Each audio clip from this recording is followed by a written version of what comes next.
ግን ደግሞ ከእግዚአብሔር ነው ያዳነን የሚለውን ነገር እንዴት አድርጎ አየው? እሱ ከሰይጣን ሳይሆን ከእግዚአብሔር ነው ያዳነን የሚለውን ነገር እ፣ ምን ማለት ነው የሚለውን ነገር ግን ትንሽ ለማሳየት ልሞክር። ለምሳሌ ሮሜ ምዕራፍ 5 ላይ በልጁ ደም ከእግዚአብሔር ጋር ከታረቅን እና ደግሞ ከቁጣው በእርሱ እንድናለን ብሎ ያስቀምጣል። ስለዚህ በቁጣው በእርሱ ከቁጣው እንድናለን ሲል ከቁጣው የሚለው ፍሮም ሂዝ ራዝ አይደለም። ኦፍ ኮርስ ኦኬ፣ ሂዝ ራዝ አይደለም ፖይንቱ ራዝ ነው። ከቁጣ እንድናለን ነው። ከቁጣ ግን ከማን ቁጣ የሚለው ሐሳብ እንትን ነው። ከማን ቁጣ ነው የሚዳነው? ቁጣ የሚለው ሐሳብ እግዚአብሔር በዓለም ላይ የሚያመጣውን ፍርድ ያሳያል። በተቀረው ዓለም ላይ የሚያመጣውን ፍርድ ያሳያል። ስለዚህ ቁጣ በቀጥታ የእግዚአብሔርን ፍርድ የሚገልጥ ነው። ስለዚህ ከዛ ፍርድ እንድናለን ነው ፖይንቱ። በተደጋጋሚ ስናነሳ ነበር። ከዛ ፍርድ እንድናለን። ፍርዱ የማን ነው? የእግዚአብሔር። ቁጣ የማን ነው? የእግዚአብሔር። ኦኬ። ስለዚህ በልጁ ነው። ከሱ ምንድነው? ከዚህ ቁጣ ምንድነው? ከእግዚአብሔር ነው ያዳነን የሚለው ሐሳብ ኦልሬዲ እግዚአብሔር በእጁ የያዘውን እግዚአብሔር ሊፈርድበት ያለውን ማንም ሰው አያስለቅቀውም። ማንም ሰው አያስለቅቀውም። ልክ አሁን እንደ ታምረ ማርያም ምናምን ሊሆን አይችልም አይደል? እናውቃለን። በላይ ሰብ ተፈረደበት። ከዛ በኋላ ይዘውት እየሄዱ አንድ ፌርማታ ሲቀር ነው ተመልሰው ያሰው ኧረ ይማ እኔ ነው ምናምን ተብሎ ማለት በስሜ ውሃ ሰጥቷል ተብሎ እየሄደ እኮ ሲኦል እየሄደ ተበሉ መልሱት ተባለና ውሃውና የበላቸው ነፍሳት 78 ነፍሳት ተመዝነው ውሃው መዘነ ገነት ገባ የሚል ቀልድ የለም መጽሐፍ ቅዱስ ላይ። እግዚአብሔር ከያዘ በፍርድ ማንም አያስለቅቀን። አለቀ። ከዚህ ማንም ከማያስለቅቀው ፍርድ በክርስቶስ ነው የዳነው። እግዚአብሔር እኛን አብሮ እንዳያጠፋን ከዓለም ጋር ልጁን ልኮልን ነው። ከፍቅሩ የተነሳ ከዚህ ሊፈርድ ካለው ፍርድ ለመጨረሻ ላይ ሊመጣ ካለው ቁጣ አዳነን ነው እንዴ። አሁን ይህንን ስትቃወም ብትገኝ ኧረ በጌታ ስም ከእግዚአብሔር ነው ያዳነን ሲምፕሊ ኢዲዮማቲካሊ ይህንን ማለት ነው። ይህንን ማለት ነው። ከሰይጣን አላዳነንስ ማለት ምን ማለት ነው? ከሰይጣን አላዳነንም ማለት ነው። ከሰይጣን አላዳነንም ማለት የዳነው ከሰይጣን አይደለም ማለት ነው? አይደለም። እያወራ ያለውን ነገር በደንብ ማየት ያስፈልጋል። እግዚአብሔር ነፃ ነው ካለ በኋላ ሰይጣን የሆነ ነገር አድርጎ አንተም በቁጥጥሩ ስር ላይ ያደርግህ አይችልም። ምክንያቱም ከእግዚአብሔር ፍርድ ድነሃል። ፍርዱ የሚመጣው በሰይጣንና በመላእክቱ ላይ። ለዛ ፍርድ ተገዢ ከሆኑ ሰዎች በክርስቶስ በማመን ድነሃል። ኦኬ። ያን ፍርድ የሚፈርደው እግዚአብሔር ነው። በሕይወት መጽሐፍ ተጽፎ ያልተገኘ ሁሉ ወደ እሳት ባህር ተጣለ ይላል። ያ የሕይወት መጽሐፍ የማን መጽሐፍ ነው? የእግዚአብሔር መጽሐፍ ስንል እንግዲህ እንትን አንጠብቅም አይደለ? ብራና ተቀደመን ብየዋል። ግን ምን ማለት ነው? በእግዚአብሔር መንግስት ውስጥ ፕሬዘንት እንደሆነ ያልታወቀ በእግዚአብሔር ሪኮግናይዝ ያልተደረገ ሰው ይጠፋል። ያ ፍርድ የማን ነው? የእግዚአብሔር ፍርድ ነው። ከዛ ፍርድ እንዴት ነው እግዚአብሔር ያዳነን? ልጁን በመላክ ኦኬ። ዓለም ሊጠፋ ነው። ልክ ኖህ ጋር እንዳደረገው ማለት ነው። የኖህ መርከብ ኖህን ምን አደረገ? መርከብ ስራ። ለምን? ምድር ላጠፋ ነው። እና መርከብ ስራና በመርከቡ ዳን። ማ ከሚያመጣው ጥፋት? ራሱ እግዚአብሔር ስለ ኃጢአት ስለ ርኩሰት ከሚያመጣው ጥፋት በዓለም ካለው ጥፋት አምልጣችሁ ብሎ እንደተናገረው ማለት ነው ጴጥሮስ። ኦኬ። ስለዚህ በቃ አሁን ከሰይጣን አይደለም ሜዳን የሆነ ሰይጣን እንትን ሊያደርገን ከደንቃራ ምናምን አይደለም ሜዳን፣ ወይም ደግሞ ሰይጣን ከሚያመጣው ማሰናከያ ምናምን አይደለም ማስቀድመን ሄዳን ነው። እግዚአብሔር በዛ በዓለም ላይ በሰይጣንና በመላእክቱ ደግሞ በተከታዮቻቸው ላይ ከሚያመጣው ፍርድ ሄዳን ነው። ፖይንቱ እሱ ነው። ስለዚህ ያ ፍርድ የማን ነው? እግዚአብሔር ነው። ድናችኋል? አዎ። በማ? በክርስቶስ አለቀ። ስለዚህ እንትን ማለት አይደለም እግዚአብሔር ዱላ ይዞ ሊገለን ሲከተለን ሊደበድበን ክርስቶስ አረ ማርልኝ እያለ ቋረ እየተከተለ አይነት ሐሳብ አይደለም። እገላችኋለሁ አጠፋችኋለሁ ሲል ሙሴ መጥቶ አይ እኔን ደምስሰኝ እንዳለ ጌታ ሆይ እኔን ደምስሰኝ እንዳለ አባቴ እኔን ደምስሰኝ እኔን አጥፋኝና እነሱን አድናቸው ምናምን ብሎ እንደዛ ማለት አይደለም። እግዚአብሔር ራሱ በዓለም ላይ ሊመጣ ካለው ከዛ ጥፋት ሊፈርድ ካለው ፍርድ ሊያድነን ልጁን ልኮልናል ነው ፖይንቱ። ስለዚህ ከዚህ ቁጣ ድነናል ነው ሚሚ ሶ በዚህ ምክንያት ምንም እንዴ ብሮስኪ ይሄንን ከተቃወምክ እኮ በቃ የበላይ ሰብን እኮ አውጥተ የበላይ ሰብን ታሪክ በስማ ቤተክርስቲያን ይሄንን ስታስተምር ስለኖረች በላይ ይቅርታ ህዝቡን መጠየቅ አለበት አስቀድመ ራሱ ማለት ነው። እንዴ ስንት ምሰሶ ተሸክማ አይን ውስጥ የሆነ ጉድፍ ላውጣ ትላለህ። ሶ በዛ መንገድ ነው ልንረዳው የሚገባው። ኮንቴክስቱም እሱ ነው የሚያሳየው። አይ ኧረ ከእግዚአብሔር ፍርድ አይደለም ሜዳን ነው በክርስቶስ የሚል ሰው ካለ እሺ እንግዲህ ምን ይደረግ። እሱን ትሞግቱናላችሁ ማለት ነው። ሚሚ ግልጽ ነው። በጣም ግልጽ ነው ቃልዬ ለእኔ። ምክንያቱም እኔ እንትኑንም ሰምቼዋለሁ። ስሰማው ያው ከሰይጣን አላደነንም ስል ደግሞ እሱ እዛው ጋር ተናግሯል። ወደ እግዚአብሔር መንግስት ስለገባን እግዚአብሔር ስለያዘን ሰይጣን ሊያገኘን አይችልም የሚለው ነገር ነው እንጂ እነሱ እንዳወሩት አይደለም። ትክክል። ለማንኛውም በዚህ መንገድ ነው የጠዋቱም በወንድሞች በኩል ስለሚደርስ ማየት ይቻላል። እሺ ቃልዬ ተባረክ። እሺ ምንቴ የምትጨምረው ሀሳብ ካለ እየተባልክ ነው። እሺ ቃሌ ብሎታል። ብዙ የምጨምረው ሀሳብ የለም። ድነት ሲባል ቁጣ ሲባል ፍርድ ሲባል ምናምን ወደ አእምሯችን የሚመጡ ነገሮችን እንድናረግ ድጋሚ እንድናስባቸው ምናምን እንዲህ አይነት እንትኖች በር ከፋች መሆን ይገባቸዋል። በጣም ይገርመኝ ግን ላይክ ገና ከጀመሩ በተለይ አንዳንዱ ከሴጣን ምን ነበር ያለው? ተመስገን ምን ብሎ ነበር የሰማው? እኔ እሱ ልጅ ግራ እኮ ነው የሚያጋባኝ። እና ግን ከእግዚአብሔር ኒዳን ነው ሲባል ምንድን ነው የተባለ ያለው ከተባለ በቃ ከእግዚአብሔር ቁጣ ነው የዳን ነው። ምክንያቱም መጨረሻ ላይ ለፍርድ የሚመጣው ራሱ እግዚአብሔር ነው፣ የሚፈርደው ራሱ እግዚአብሔር ነው። ያመጽነውም እግዚአብሔር ላይ ነው፣ ሴጣን ላይ አይደለም። የበደልነውም እግዚአብሔር ነው። ስለዚህ የሚፈርድብን እግዚአብሔር ነው።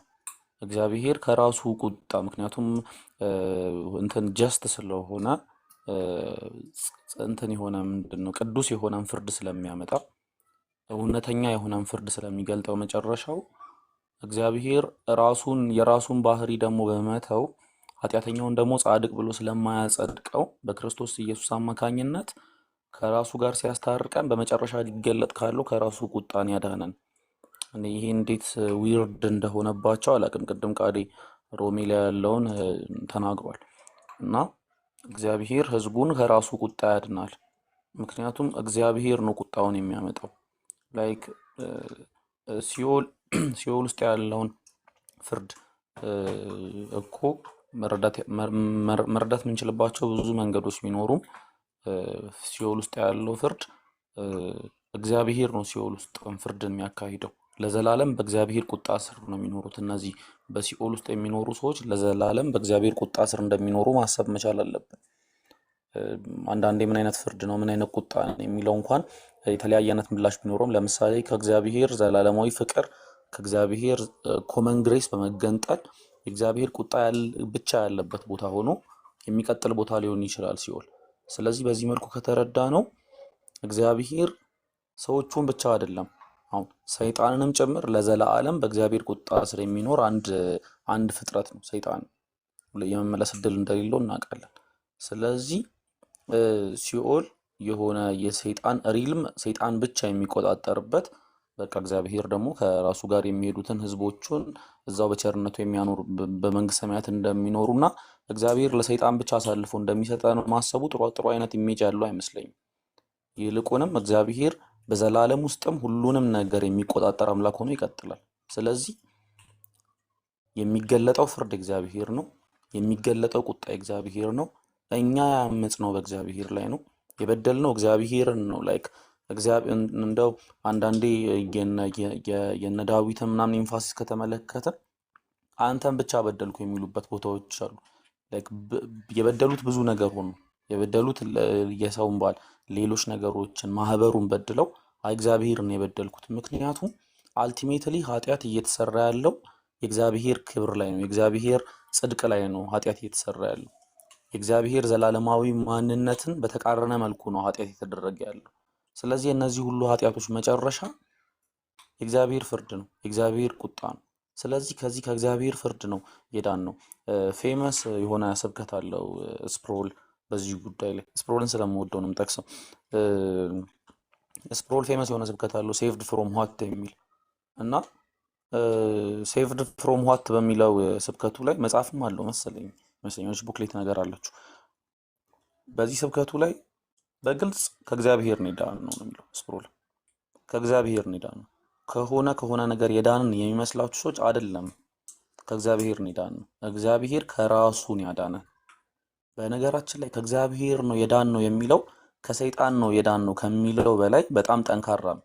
በጣም ግሬትፉል ልንሆንለት የሚገባ ነው። ሰይጣንማ አንድ ፍጡር ነው። ኦል ፓወርፉል አይደለም፣ ኦል ሶቨሪን አይደለም። ግን እግዚአብሔርን ከተመለከትነው ኦል ፓወርፉል ነው። ለዘላለም በማያቋርጥ ቅጣቱ ስር ላይ ያስቀምጥ የሚችል ነው። ስለዚህ ከዚህ ከእግዚአብሔር መዳን፣ ከዚህ ከእግዚአብሔር ቁጣ መዳን ምንኛ ትልቅ መባረክ ነው ብለን ልናመሰግን የሚገባበትን ኢሹ እንዲሁ እንደወረደ ይዞ እንደ ባንዲራ እያውለበለቡ መሮጥ ሳይገባን በጣም ያስተዛዝባል። እና ቤትሻ የምጨምረው ይሄን ነው። ቀስ በቀስ ደግሞ ሰዎች ሲገቡ የምጨምረው ነገር ደግሞ ይኖራል።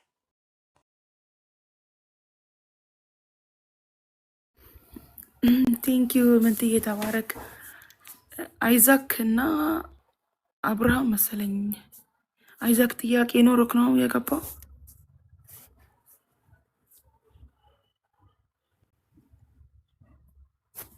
አይዛክ ኦኬ፣ እሺ። አብርሃም ቅድም ማይከፍተ ነበር። ያ ቤቲና እንዴት ናችሁ? እግዚአብሔር ሰላም ከእናንተ ጋር ይሁን። አለ እግዚአብሔር ሳይሆን ይመስገን። ያ እንዴት ናችሁ? ቃሊ ምንቴ አይዊል በሚለው ፔጅ ላይ አካውንት በሌላ አካውንት ምንቴ አውርተን ነበር። አይ ቲንክ ኢፍ ዩ ሪሜምበር አይዊል ታስታውሰዋለህ? ምን በሚለው አይዊል በሚል አካውንት እነ ምንቴ ጋር ላስት ታይም እና አዳም ጋር እያወራው ነበር በዚህ ጉዳይ እና ተጻጽፈን እንትን ምንድን ነው መስቀል ሚዲያ ያ ናይስ ፕሮፋይል አስታውሳለህ? እንዴት ነው ማለት አስታወስኩ በሚገባ። እና አዳም ኢግኖር የገጩን ቀን ያ ትናንትም ያ ይሄ ጉዳይን አንስተው ሲያወሩ እኔም ገብቼ ነበርና ፐርፐዝሊ ነው እንደዚህ የሚያደርጉት እነሱ ጋር ነው። እነ እንትና ጋ ማን ነው? ኦኬ የእነሱ ጓደኞች እሱም አለበት። ሊያናግሩ ምናምን አልቻሉም። ያውቁታል። ሳያስቡት ነው ያው ጉዳዩን ያነሱት መስሏቸው። ከዛ በኋላ ግን ፐርፐዝሊ ገብቷቸዋል። አውቀው ነው ዝም ብለው እንትን ሲያደርጉበት የነበረው የእውቀት ማነስ ወይ ቅድም እንትና ሲል የነበረ የመጽሐፍ ቅዱስ በግልጽ ያስቀመጠው ሀሳብ ነው።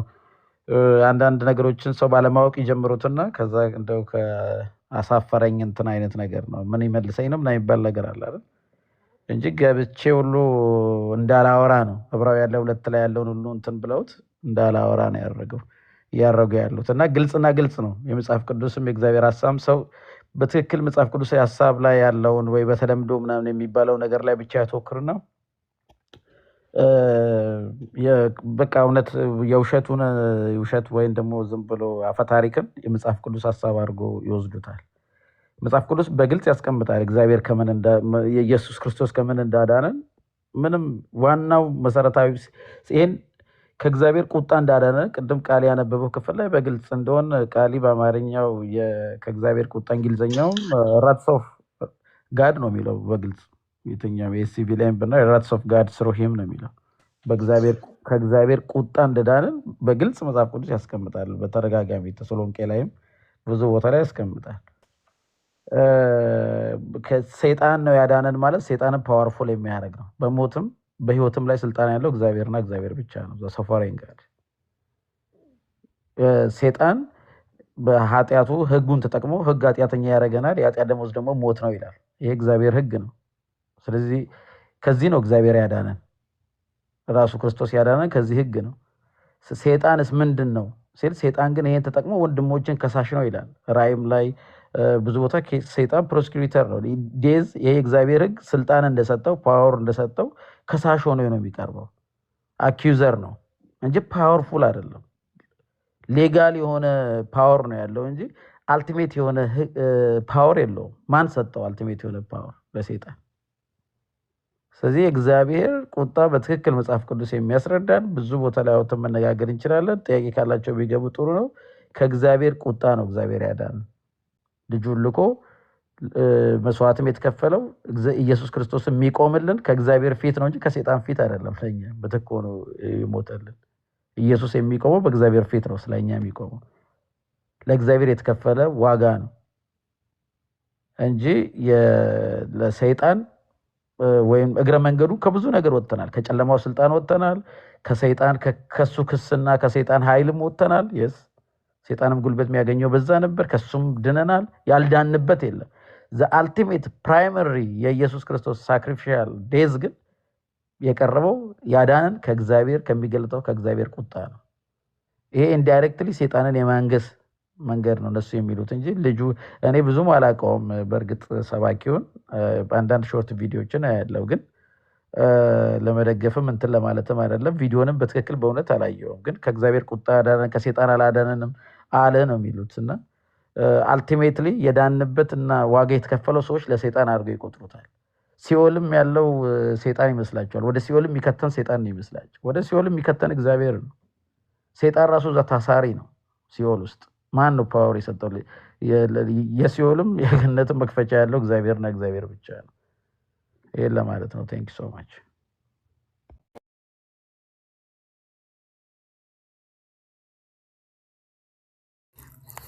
ጸሎት ኔትወርክ ከሰራ ተቀበሉት።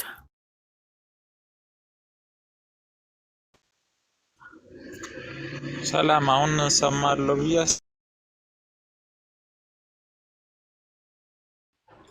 አይ አትሰማም።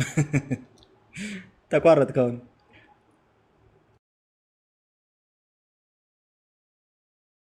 ኧረ እኔ እንዳልሆን እኔ ነኝ ወይስ እሱ ነው? ጋይስ አስባለሁ። እኔ እንደውም እኔ ተቋረጥኩ መስሎኛል። ኧረ እስኪ ታብታብ አድርጉ ጋይስ። ቤቱን ረንት ኮፒ ሊንክ ምናምን አድርጉ። ዳይመንድ ነው ምንድን ነበር የሚባለው? ልብ ቅርጹን ስጡ ምናምን። በቃ ቀጥሉ። እዚህ ጋር ጸሎት ጥርት ብሎ ነው የሚሰማ። ጸሎት ይሰማል? ይሰማኛል እኮ የእናንተ የኔን የማይሰማችሁ የአንተ መሀል ላይ ይጠፋል ጸሎት። እንግዲህ የእናንተ ለምን እንደማይጠፋ እኔ እንጃ። የኔ ብቻ ነው ማለት ነው የሚረብሸው በማል የሚጠፋው ማለት ነው። የእናንተ ግን አይቆራረጥብኝ። ኦኬ እሺ። ምንድን ነው ጸሎት? ጸሎት ተቃውሞ እስካሁን ያወራከውን ሰምቻለሁ። ወይም በዚህ 10 ሰከንድ እንጂ በደንብ አድርጎ ነው እንጂ መቃወሙ። እሺ ጥሩ። ከሰይጣን አላዳነንም የሚል ነገር ከየት? እሺ ከሰይጣን ያዳነን የሚል ነገር አሳየንና እንቀጥል።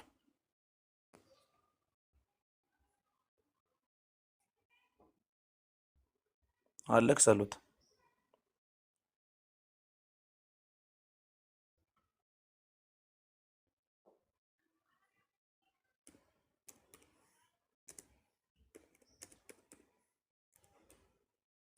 ጸሎት ተቋርጣል ድጋሚ ወይስ ነኝ የተቋረጥኩት? ቤት ያውን ደግሞ አለ ካንተ ጸሎት ነው። አይ ወጣ። እንደዚህ የተሳበ ያላቸውን ጋብዟቸው እንዲገቡ። ኦኬ ጸሎት አይቃወምም። ልብና አድርጎ ነው የሚቃወመው። እስቲ እንዲመጣ ነው የምጠብቀው።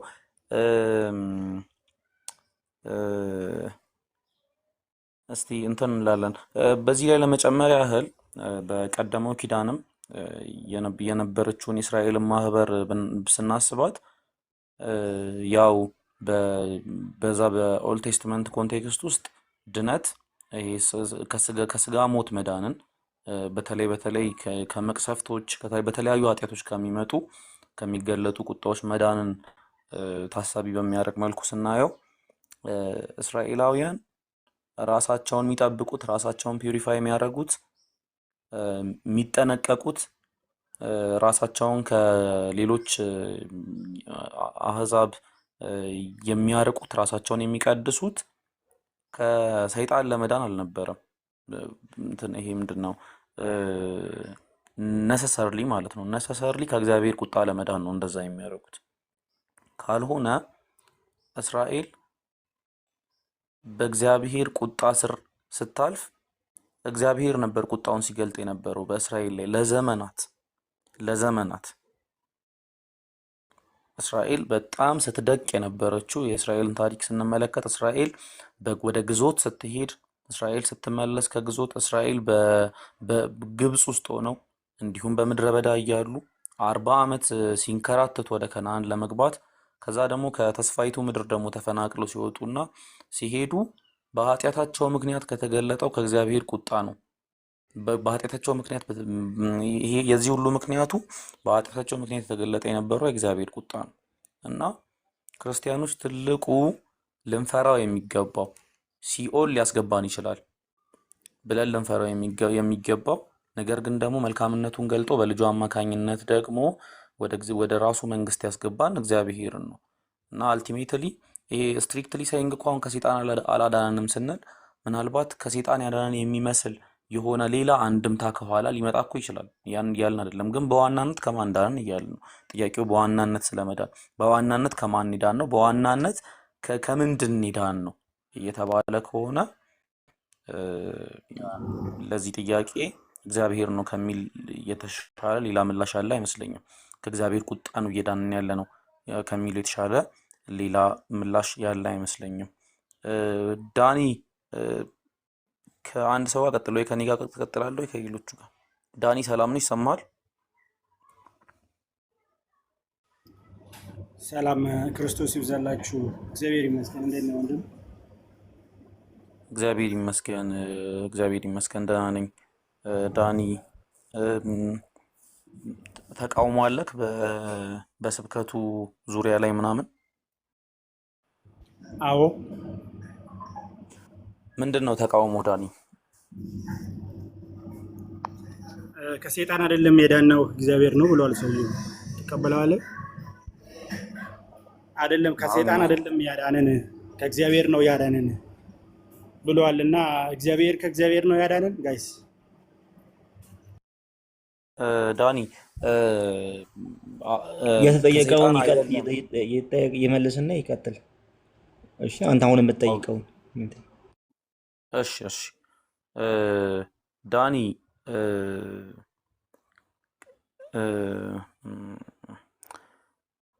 እግዚአብሔር ከእግዚአብሔር ነው ያዳነን ወይም እግዚአብሔር ከራሱ ቁጣ ነው ያዳነን የሚለው ስህተት ነው? ከሰይጣን እስከ ሞት አላዳነንም ከሰይጣን እጅ። እሱን አይደለም የጠየቅኩ ያለሁት። እግዚአብሔር ከራሱ ነው ያዳነን የሚለው ስህተት ነው ወይ? አዎ ስህተት ነው። ኦኬ ዳኒ የሚገለጠው ቁጣ የማን ቁጣ ነው? የሚመጣው ፍርድ የማን ፍርድ ነው በመጨረሻው ዘመን? እዛ ከመድረሳችን በፊት እኮ የሚቀድመው ነገር አለ። ዳኒ ድነት ምንድን ነው? ከሰይጣን ድናል ወይ ነው መጀመሪያ ከሰይጣን እጅ። ዳኒ ድነት ምንድን ነው? ድናል እዛ ከመድረስ በፊት እባክህን ድነት ምንድን ነው አብራራልኝ። ድነት ምንድን ነው? መጽሐፍ ቅዱስ ድነትን ምን ብሎ ይነግረናል? አሁን ከምንድን ነው የዳን ነው ወር ከማን የዳን ነው ከሚለው በፊት ድነት ምንድን ነው መጽሐፍ ቅዱስ ላይ በመጽሐፍ ቅዱሳችን መሰረት?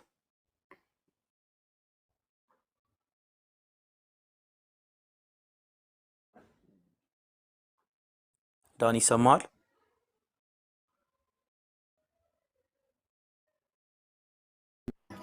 ሰውዬው ልክ ነው ነው እያልክ ያለው ዳኒ? እሱ ጋር ከመሄዳችን በፊት እያወራን እንዴ ለምንድን ነው የማትመልስልኝ? ድነት ምንድን ነው? ለምንድን ነው በቀጥታ? አይ ሰውዬው ልክ ነው ካልክ በኋላ እናወራለን። ልክ ነው አልተሳሳተም?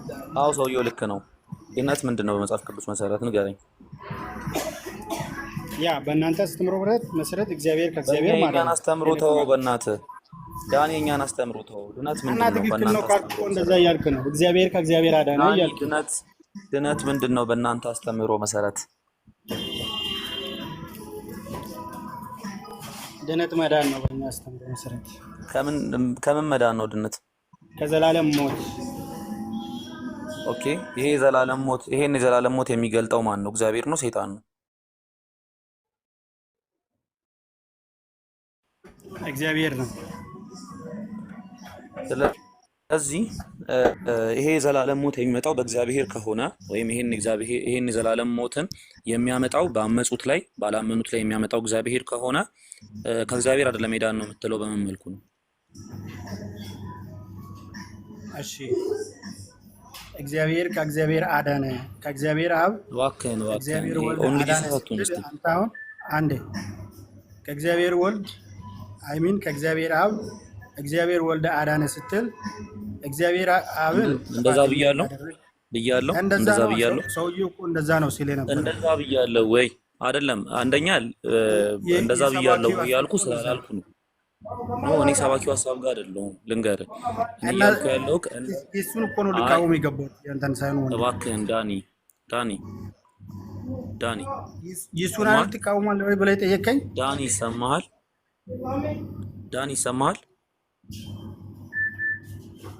እየሰማሁህ ነው። ዳኒ ይሰማሃል? አዎ እሺ፣ የሚሰማ ከሆነ አስሬ ሰባኪው ጋር ከመሄድ እዚህ ጋር እያነሳን ያለነውን ነጥብ ብታወራ አይሻልም? አይ ሰውዬው አልተሳስቷል ወይ ብለህ ስትጠይቀኝ አዎ ብያለሁ። አልተሳሳተም እያልኩ እኮ ነው። አንተ ተሳስቷል ሰውዬው ተሳስቷል በጠየቅኩህ ላይ ፋርዘርሊ ሪማርክ እየሰጠን እንሄዳለን። እየጠየቅኩ ያለሁትን መልስ።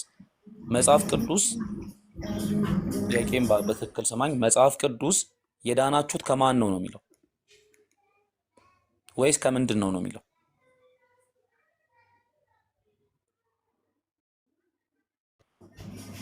በበደላችን ምክንያት ሙታን ነበረን አይደል? መጀመሪያ ላይ ጠየቅኩህም። እሱን አልጠየቅም። አታምንም? ይሄንን እሱን አልጠየቅኩህም።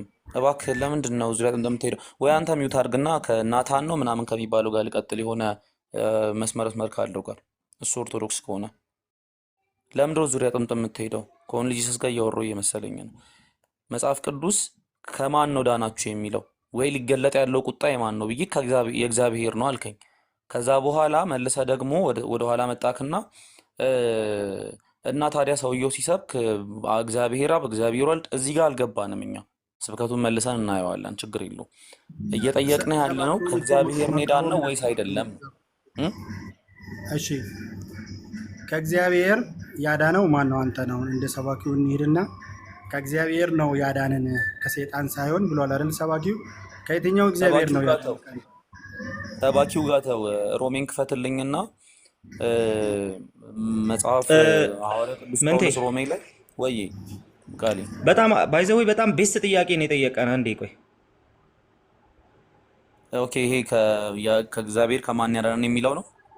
በጣም አሪፍ ጥያቄ ነው የጠየቀን። አዎ ዳኒ ቆይ አንዴ ና ክፈት ማይክ።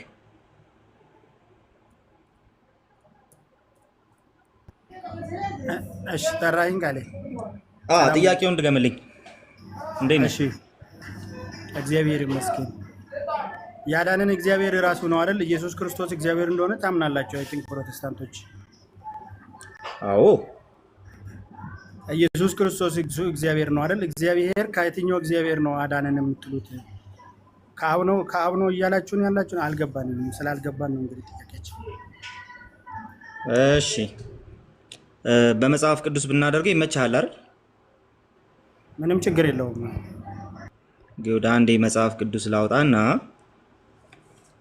መጽሐፍ ቅዱስ አንዴ ላውጣ። እኔ ያነብልሃለሁ አጠገቤ ስላለ ከፈለክ። እሺ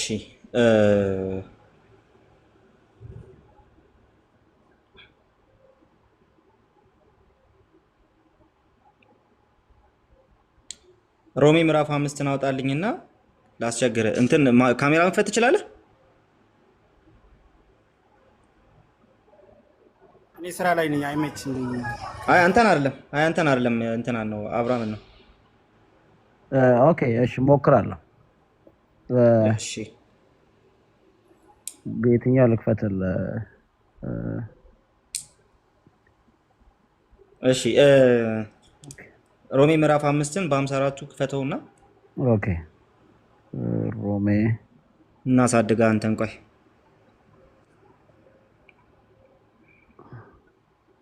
ሮሜ 5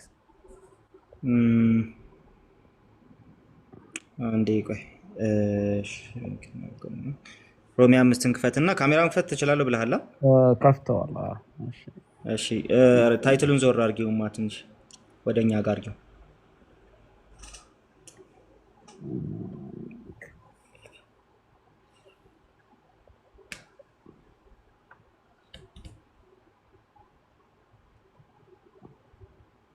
እሺ ቁጥር 10 ላይ አውጣው።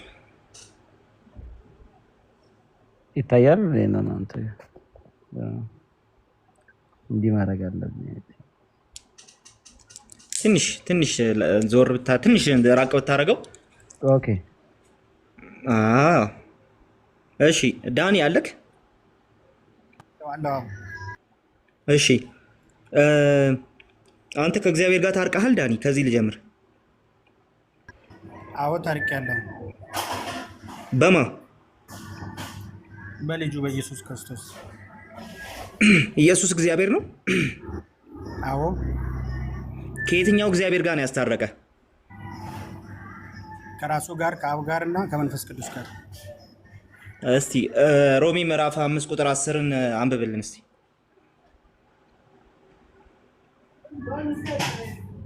እሺ አንብብልኝ። አይታይም። ጠላቶች ሳለን ከእግዚአብሔር ጋር በልጁ ሞት ከታረቅን ይልቁንም ከታረቅን በኋላ በሕይወቱ እንድናለን እያለ ይናገራል። እሺ በልጁ ሞት የታረቀው ከማን ጋር ነው? ከክርስቶስ ጋር። ይሄ እኮ ግልጽ ነው። ምን ያገናኘዋል ከዛ ጋር? ቆይ እንዴት እንደሚያገናኘው አሳይሃለሁ። ግን በልጁ ሞት የታረቀው ከማን ጋር ነው? ከክርስቶስ ጋር። በክርስቶስ ነው። እንግዲህ ይሄ ግልጽ ነው እኮ። ከማን ጋር? ከእግዚአብሔር ጋር፣ ከራሱ ጋር፣ ከአብ ጋር፣ ከመንፈስ ቅዱስ ጋር፣ ከእግዚአብሔር ጋር። ይሄ ጥቅስ እንደዛ ይላል እና ከራሱ ጋር ታረቀም እያልክ ነው? ከእግዚአብሔር ጋር በልጁ የሚለው ማንን ነው? ልጁ ማን ነው? እግዚአብሔር ስትል ማንን ነው? መጽሐፍ ቅዱስ እግዚአብሔር ስል ማንን ነው? ዳኒ ቀጥታ መልስ። ልጁ ተረጋጋ እንዴ፣ ቀስ ብለህ መልስ። ልጁ የሚለው ማንን ነው? የጠየቅኩህ መልስ። ልጁ የተባለው ኢየሱስ ክርስቶስ ነው። እሺ ልጁ ሲባል ከእግዚአብሔር ጋር የተባለው ማን ነው? ይኸው እግዚአብሔር ነው። እሱ ራሱ እግዚአብሔር ነው። ከራሱም ጋር ከአብ ጋር ከመንፈስ ቅዱስም ጋር። ኢየሱስ የራሱ ልጅ ነው? ኢየሱስ ራሱ በመለኮት በአንድ ነው ከአብ ጋር። ኢየሱስ የራሱ ልጅ ነው ወይ ነው ያልኩ? የራሱ ልጅ ሳይሆን በመለኮት እሱ ራሱ እግዚአብሔር ነው አንድ ስለሆነ። እኔ ጠየቅኩ መልስ። ኢየሱስ የራሱ ልጅ ነው ወይ ነው ያልኩ?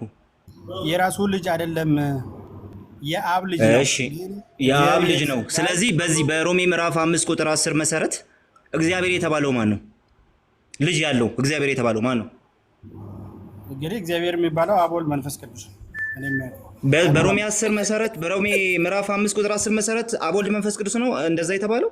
ባይ ዘ ወይ ኦንሊ ጂሰስ እየሆንክ ነው እዚሁ። እሺ ያንተን አስረዳኝ። እኔ እንደዛ ነው የምረዳው ወንድም። እንደዛ እንዳትረዳ ከዚህ በኋላ ትቸገራለህ። ጠላቶች ሳለን ከእግዚአብሔር ጋር ጥቅስ ላይ ነው እሺ እያወራን ያለ ነው። ጠላቶች ሳለን ከእግዚአብሔር ጋር በልጁ ሞት ከታረቅን ከተባለ የታረቅነው ከእግዚአብሔር ጋር ነው። በማን? በልጁ ሞት ነው የታረቅነው እያለ ነው። እዚህ ጋር እግዚአብሔር እየተባለ ያለው አብ ነው። ምክንያቱም በልጁ ሞት ታረቀን እየተባለ ያለው እሱ ስለሆነ ማለት ነው። ለምሳሌ መንፈስ ቅዱስ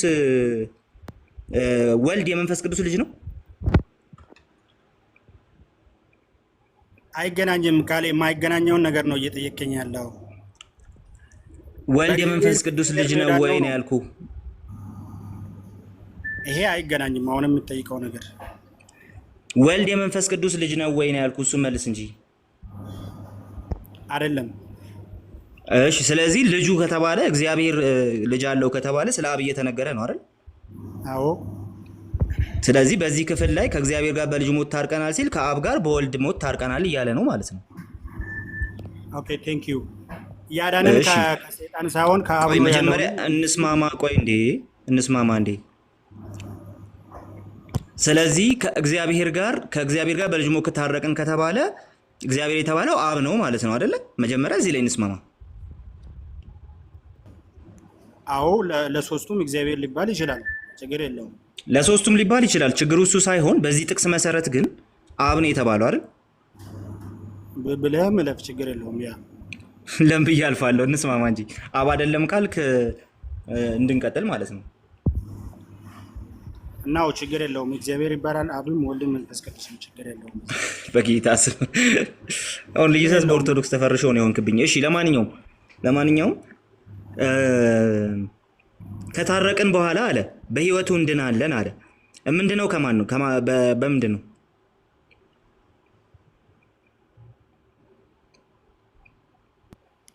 አልከኝ። የምንድነው በምንድን ነው? በዚህ ጥቅስ መሰረት በክርስቶስ በህይወቱ የተባለው በማን ህይወት ነው? በክርስቶስ በወልድ ህይወት አይደለ? አዎ። እሺ የምንድነው ከምንድን ነው? በዚህ ጥቅስ መሰረት በህይወቱ እንድናለን ሲል ምንድነው ከምንድን ነው? ምንድነው?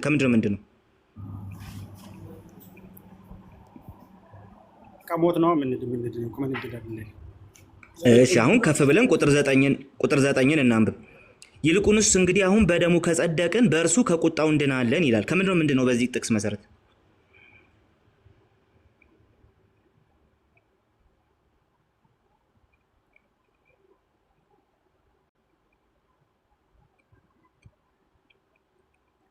ዳኒ በክርስቶስ ነው ምንድነው? ጎሄድ ይስማኩ ካል ምንድነው በዚህ ጥቅስ መሰረት ከቁጣው እንድናለን ይላል። ምንድነው? ከምንድነው ስትል ነዲሷል። በቁጥር 9 መሰረት ቁጥር 9 ማንበብ ብቻ እኮ ነው የሚጠበቅብህ። በቃ በቁጥር 9 መሰረት ምንድነው? ከቁጣ ያለው ነው። እሺ ከቁጣው ነው ምንድነው? 9 ላይ እንደዛ አይደል ያለው? ካልተሳሳተ እሺ ቁጣው የማን ነው?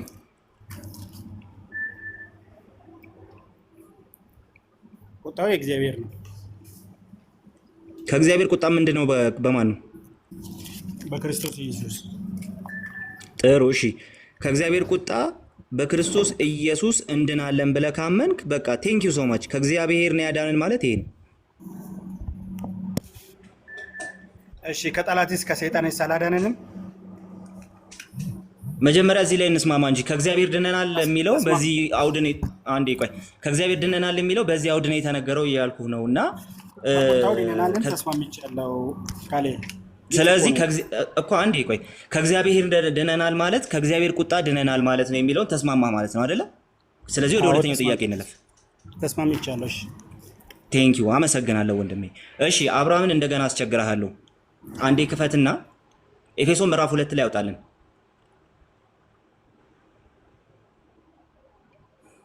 ቁጣ እኩል ይሆናል ሞት ያልከው ወንድሜ ብትገባ ደስ ይለኛል። አብርሃም ላስቸግረህ፣ ኤፌሶን ምዕራፍ 2 እናውጣለን። እሺ ያውጣት ነው።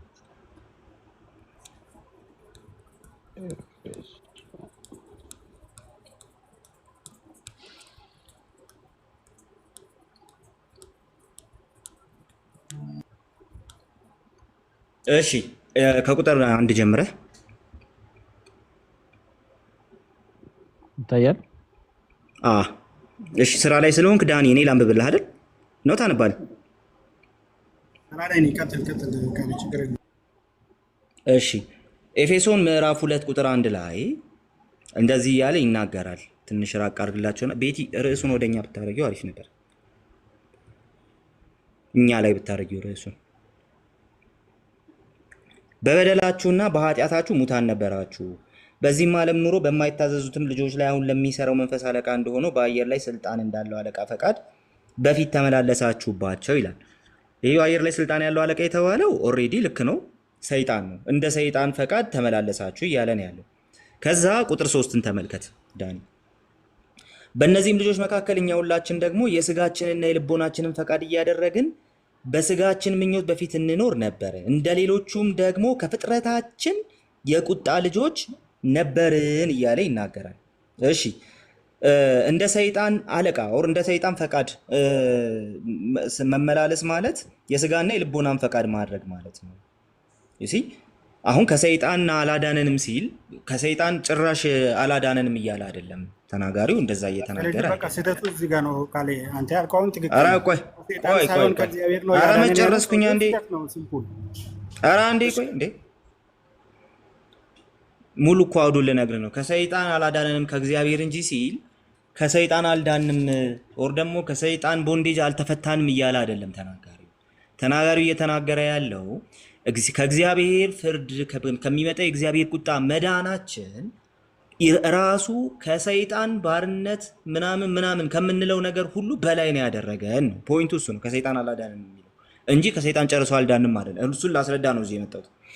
በስጋችን ምኞት በፊት እንኖር ነበርን፣ እንደ ሌሎቹም ደግሞ ከፍጥረታችን የቁጣ ልጆች ነበርን አለ። የቁጣ ልጅ ማለት ምን ማለት ነው ዳኒ?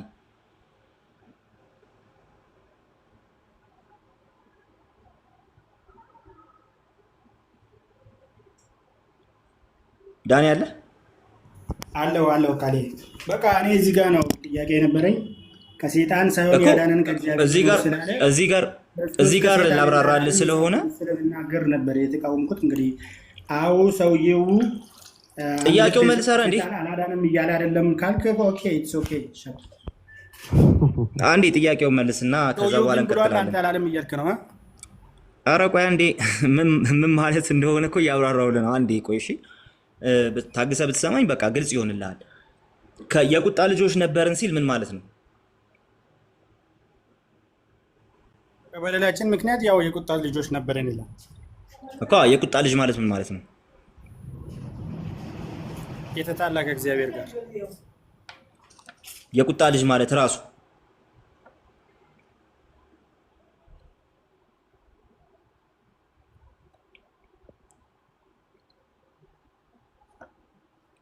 ዳኒ አለ?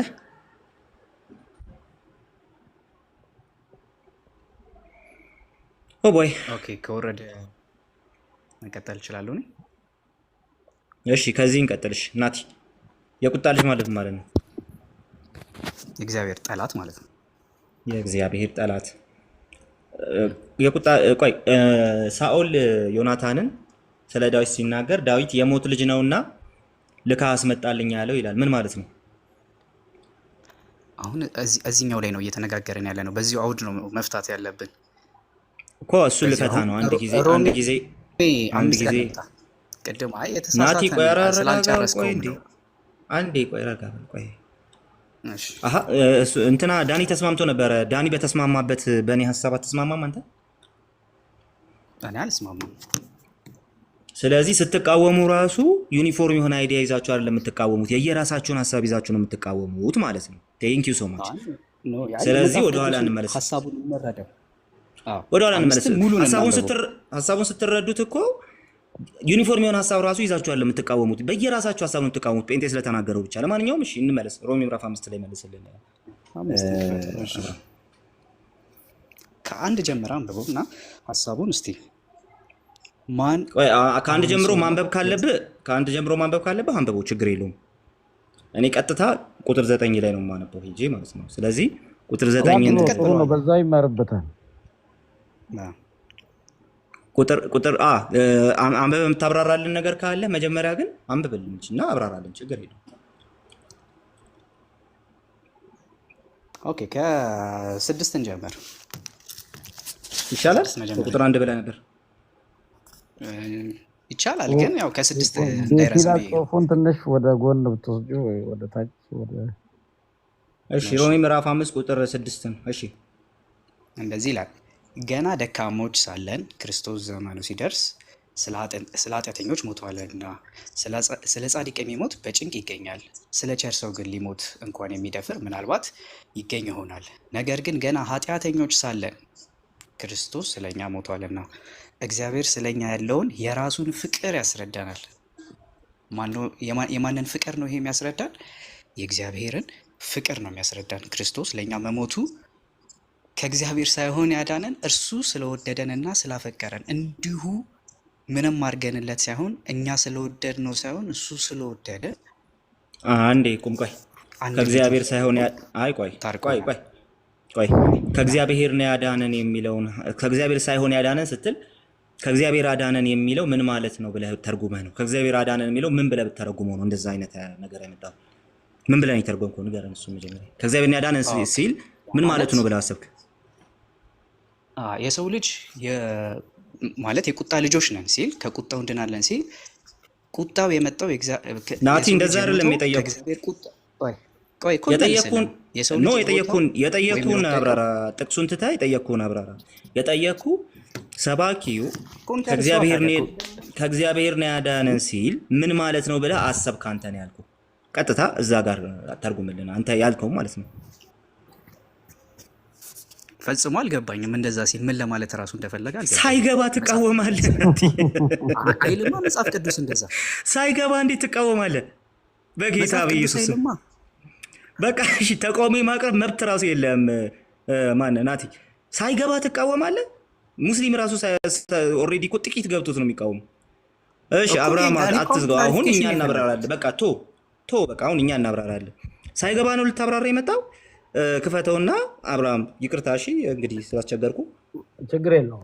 ይቅርታ ቃሌ ቆይ አንዴ አሁን እኮ አንዴ ቆይ ስለ በቃ ሰውየው ቆይ ንግግር አንዴ ሳይሆን አንተ አንዴ ቆይ እንዴ ይሄንን የተረጎምክበትን መንገድ ነው የተቃወምኩት። አንዴ ቆይ እንዴ እኔ ስተረጉም እኮ ሪሌት አድርጌ ነው የተረጎምኩት። እንዲህ ማለቱ ነው ብዬ እንዲህ ማለቱ ነው ማለት ሮሜ የማትችለውን አምስትን ንግግር ያየህበትን የፈታህበትን መንገድ ነው ናቲ የተቃወምኩት። ተረጋጋና አንዴ ስማኝ። ቆይ ሮሜ 5ን ያየህበትን ያንን መጀመሪያ ለማወቅ ለመረዳት ራሱ እኔን ለመቃወም ራሱ የሚያስፈልግህ ነገር አለ። እሱ የሚያስፈልግህ ነገር አስቀድሞ ሮሜ 5ን ራሱ እኔ የተናገርኩበትን መንገድ ለመቃወም አስቀድሞ የሚያስፈልግህ ደግሞ ምን መሰለ? የሚያስፈልግህን ነው እየነገርኩህ ያለሁት። የሰውየው ንግግር ምን ማለት ነው የሚለውን ነገር በትክክል ማወቅ መቻል አለብህ። ኦኬ። ስለዚህ እሱን እንትን ማድረግ ካልቻልክ፣ እሱን ማየት ካልቻልክ፣ ኦልሬዲ እሱ መተርጎም ካልቻልክ፣ ሰውየው ምን ማለቱ ነው የሚለውን ነገር አይ እሱ ምን ማለቱ እንደሆነ አላውቅም ካልክ ኦልሬዲ አቁመሃል እዛ ጋር ማለት ነው። ሰውየውን ነው እኮ የተቃወምክ ያለው። መጀመሪያ ጥቅሱ ላይ አይደለም እኔ እናንተ የተነጋገርነው የሰውየው ንግግር ላይ ነው። ስለዚህ ሰውየው የተናገረውን ነገር ልክ ነውም ተሳስቷልም ለማለት የሰውየውን ንግግር ፖይንቱን መረዳት አለብህ። ፖይንቱን ሳትረዳ ምኑን የምታስረዳን ብሮስኪ? ኦኬ ልመልስ፣ አንዴ ልመልስልህ። አትመልስ፣ ቆይ አሁን አልገባኝም ያልኩህ ከእግዚአብሔር ነው ያዳነን የሚለው ነው። የተቃወምኩት ደግሞ ከሰይጣን አላዳነንም የሚለውን እቃወማለሁ። ከሰይጣን አላዳነንም ላይ እንመጣለን። ከእግዚአብሔር ነው ያዳነን የሚለውን አልገባህም እንጂ ስህተት ነው አትልም ማለት ነው። ተሳስቷል ብለህ እኮ ነው ቅድም የጀመርከው። መጽሐፍ ቅዱስ ላይ የሌለ ነገር ስለሆነ ምን ማለቱ ነው እንዴ? የሌለ ስህተት ነው። እስቲ አንድ ጥያቄ ልጠይቅ። ማርያም ቤዛዊት ዓለም ናት ብለህ ታምናለህ? እዚህ ላይ እናርጋ መፍትያችን። ማርያም ቤዛዊት ዓለም ናት ብለህ ታምናለህ ወይ? አሁን ተርሚኖሎጂ ላይ እናውራና ማርያም ቤዛዊት ዓለም ናት ብለህ ታምናለህ? መጽሐፍ ቅዱስ ላይ የለም አለ የለም አይደለም ያልኩህ። አንተ ታምናለህ ወይ ነው ያልኩህ። ኦፍ ኮርስ አምናለሁ። እሺ መጽሐፉ ይላል? እኛ ሶላ ስክሪፕቸር አይደለም ማጠየቀ መጽሐፉ ይላል ወይ ነው ያልኩህ እኔ። መጽሐፉ አይልም እኮ አልኩህ። አስቀድሜ እኮ ነገርኩህ። በቃ መጽሐፉ ማይል ከሆነ መጽሐፉም አዎ መጀመሪያ የጠየቅኩህ እሱን አልነበረም። የምትጠየቀው ነው መለስ ያለብህ። መጽሐፉ የማይል ከሆነ ማርያም ቤዛዊት ዓለም ናት የማይል ከሆነና አንተ የምታመን ከሆነ አሁን ተመልከት፣ ቤዛዊት ዓለም ናት አይደለች የሚለውን እየተቃወምኩ አይደለም፣ ሪሌት እያደረኩኝ ብቻ ነው። ሙግትህ እንዴት ሎጂካሊ ምንም ኮሄረንት እንዳልሆነ ላሳየህ ስለፈለግኩ ነው። ማርያም ቤዛዊት ዓለም ናት የሚለውን አንተ ትቀበላለህ፣ መጽሐፍ ውስጥ ግን የለም። ሰባኪው ኢዲዮማቲካሊ ኢየሱስ ከእግዚአብሔር ነው ያዳነን የሚለውን ትቃወማለህ። ለምን? መጽሐፍ ቅዱስ ውስጥ የለም ብለህ። ይሄ ምን ይባላል? ደብል ስታንዳርድ ይባላል። አክቹሊ ማርያም ቤዛዊት ዓለም ናት የሚለውን ሁለተኛ ክፍለ ዘመንም ላይ ልታመጣልን አትችልም። ግን ደግሞ ሉክ መጽሐፍ ቅዱስ ላይ በሌላ ነገር እየሞገትከን ከሆነ ቤዛዊት ዓለም ናት የሚለው መጽሐፍ ቅዱስ ውስጥ ሳይኖር ነው ያመንከው አንተ ራስህ። ስለዚህ ከዛ የተሻለ ነገር ይፈልጋል ማለት ነው። ከዛ የተሻለ ሙግት ይፈልጋል። እንደዚህ ብለህ እንዳትሞግት ነው። ስለዚህ አሁን ክሊር አድርግልን። አሁንም መጽሐፍ ቅዱስ ውስጥ ስለሌለ ካልክ መጽሐፍ ቅዱስ ውስጥ ሳይኖሩ ብዙ ያመንካቸው ነገሮች አሉ። ኦልሬዲ መጽሐፍ ቅዱስ ውስጥ እሱ አርቲኩሌሽኑ አርቲኩሌት ተደርጎ የለም የምትል ከሆነ ማለት ነው። ስለዚህ አሁን ይኸውልህ ኢየሱስ ከእግዚአብሔር ነው ያዳነን የሚለውን ሀሳብ ስህተት ነው የምትለው ወይስ ደግሞ አልገባኝም ነው የምትለው? ስህተት ነው ካልክ ግን ስህተት ነው ያልክበትን ሳውንድ የሆነ አርጊውመንት ታቀርብልናል አስቀድመህ ማለት ነው። ስህተት ነው ወይስ አልገባኝም ነው? ይኸውልህ አሁንም አዳምጠኝ። እኔ የተናገረበትን መንገድ አልገባኝም፣ አልተረዳሁትም እሱ የተናገረው ነገር። ግን አንተ እዚህ ጋር አምጥተህ ከሮሜ 5 ጋር የፈታበት መንገድ አልገባህም። ካልገባ ይበቃል። እኔ ቁጥር 9 ላሳየህ አሁን።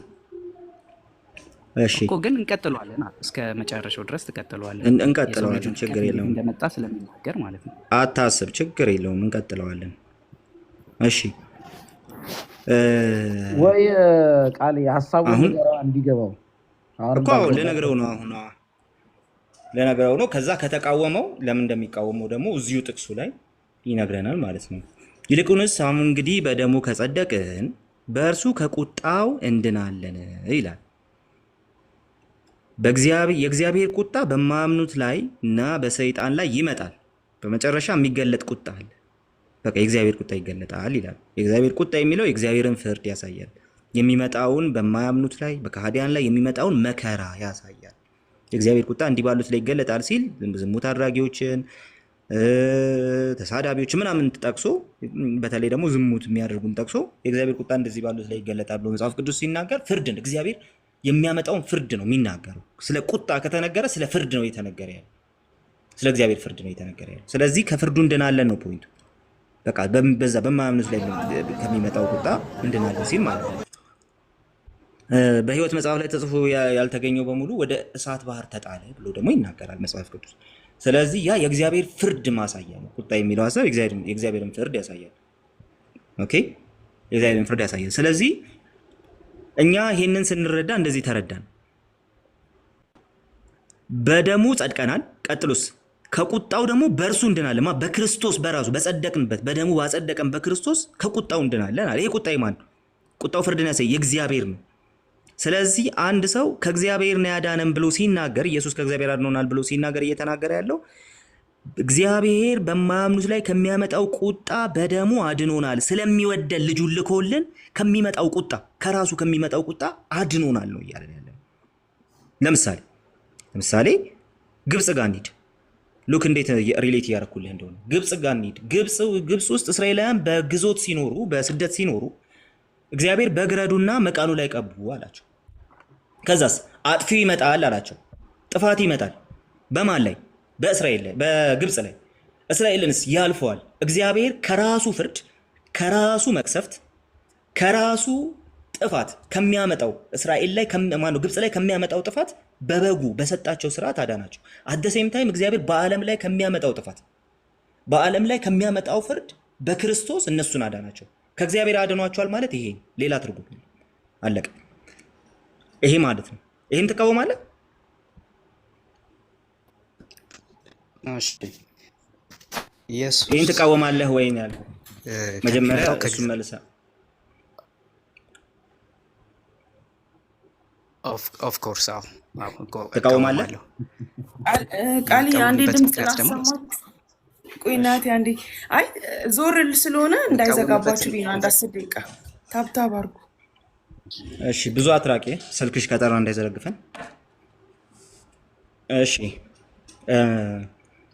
ይሄን ትቃወማለህ? አሁን የነገርኩህን ትቃወማለህ? ኤግዜጀሲሱን ነው ትቃወማለህ እያልኩ። እሺ አንድ ጥያቄ ልጠይቅህና እሺ እዚሁ ላይ ነው አንድ ጥያቄ ልጠይቅህ በዚሁ አጋጣሚ። ያ የእግዚአብሔር እዚሁ ላይ ነው የምትጠይቀኝ? የሚፈርደው ማን ነው? ያንን የእግዚአብሔር ፍርድ አሁን ቅድም አምጥተዋል አይደለ? ስለ መጨረሻው ፍርድ ያንን የእግዚአብሔር ፍርድ የሚፈርደው ማን ነው? ልጁ ያዳነን ራሱ ከእግዚአብሔር ቁጣ ያዳነን እሱ ራሱ። የእግዚአብሔር ቁጣ እኮ ገና ወደፊት ነው የሚገለጸው አልከኝ አይደለ? ኦፍኮርስ ገና ይመጣል ወደፊት በዘማውያንና በኃጢአተኞች ላይ ወደፊት ገና የሚገለጥ ነው። ከዛ ነው ያዳነን አልከኝ። ስለዚህ ያ ደግሞ የሚደረገው ያ ቁጣ ፍርድ ሁለት ነገሮችን ይይዛል አይደለ? ጀስቲፊኬሽን እና ኮንደምኔሽንን ይይዛል በውስጡ። ክርስቶስ ለፍርድ ሲመጣ ጥያቄህን በደንብ አብራራና ብቻ ጠይቅ ናቲ። እሺ እኮ ለዘላለም ለመቅጣትና ለዘላለም ምህረት ለማድረግ ነው አይደለ? ክርስቶስ የሚመጣው ድጋሚ የእግዚአብሔር ፍርድ የምንለው እሱን ነው። ስለዚህ ያንን የሚፈርደው የሚቀጣውም እንደገና ደግሞ የዘላለም ምህረት የሚሰጠው ክርስቶስ ሆኖ ሳለ ክርስቶስ ከክርስቶስ አዳነን ነው እያለን ያለ ነው። ምክንያቱም ይሄ እግዚአብሔር ቁጣም እግዚአብሔር ምህረትም የሚናገረውን ቃል ይጠይቃል። ሌላ ደርዝ ያለው ነገር ነው ያወራው። መጀመሪያ አሁን ያወራ ነው ኤግዜጀሲሱን አሁን ያወራ ነው እንትን ያደርግ። ፍርድም ምህረትም የእግዚአብሔር ነው ከተባለ ክርስቶስን ይጨምራል በነገራችን ላይ። ኦኬ። ስለዚህ እሱን የካደ ሰው ስለሌለ ብዙ እዛ ውስጥ ገብተህ አትቸገር፣ ብዙ የሚያስኬድህ አይደለም። ነገር ግን የጠየቅኩ ጥያቄ አሁን የሰጠውን ኤግዜጀሲስ ወይም አሁን የሰጠውን የመጽሐፍ ቅዱስን ማብራሪያ ነው ያልኩት። የመጽሐፍ ቅዱስን አሁን የሰጠውን ማብራሪያ ትቃወማለህ ወይ ነው ያልኩት።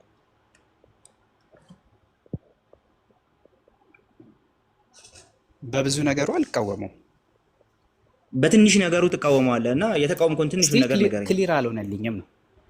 ምኑ ነው ክሊር አልሆነልኝም? ሙሉ ለሙሉ ምኑ ምክንያቱም አሁን እኛ እኮ ድነናል ስንል ወደፊት ከሚመጣው ሳይሆን ከአዳም ነው አይደለ? በአዳም በኩል እስከ ክርስቶስ በነበረው በአዳም ምክንያት በተፈረደብን ፍርድ ነው አይደለ ድነናል እያለን ያለ ነው እንጂ ወደፊት ገና ከሚመጣው አይደለም። እሱም ገና አላወቅንም። ሁላችንም እንደየስራችን ነው። ወደፊት ከሚመጣው ፍርድ አልዳንም ማለት ነው። እንደዛ ከሆነ እኮ እንደየስራችን ሊከፈለን አይገባም ነበር። እሺ ይሄ አሁን የኦርቶዶክስ የተሳሳተው ነገረ ድህነት ነው። ተመልከቱ። ለማንኛውም ግን ሁለተኛ ጴጥሮስ ላይ ምዕራፍ 1 ላይ አውጣለት አንዴ።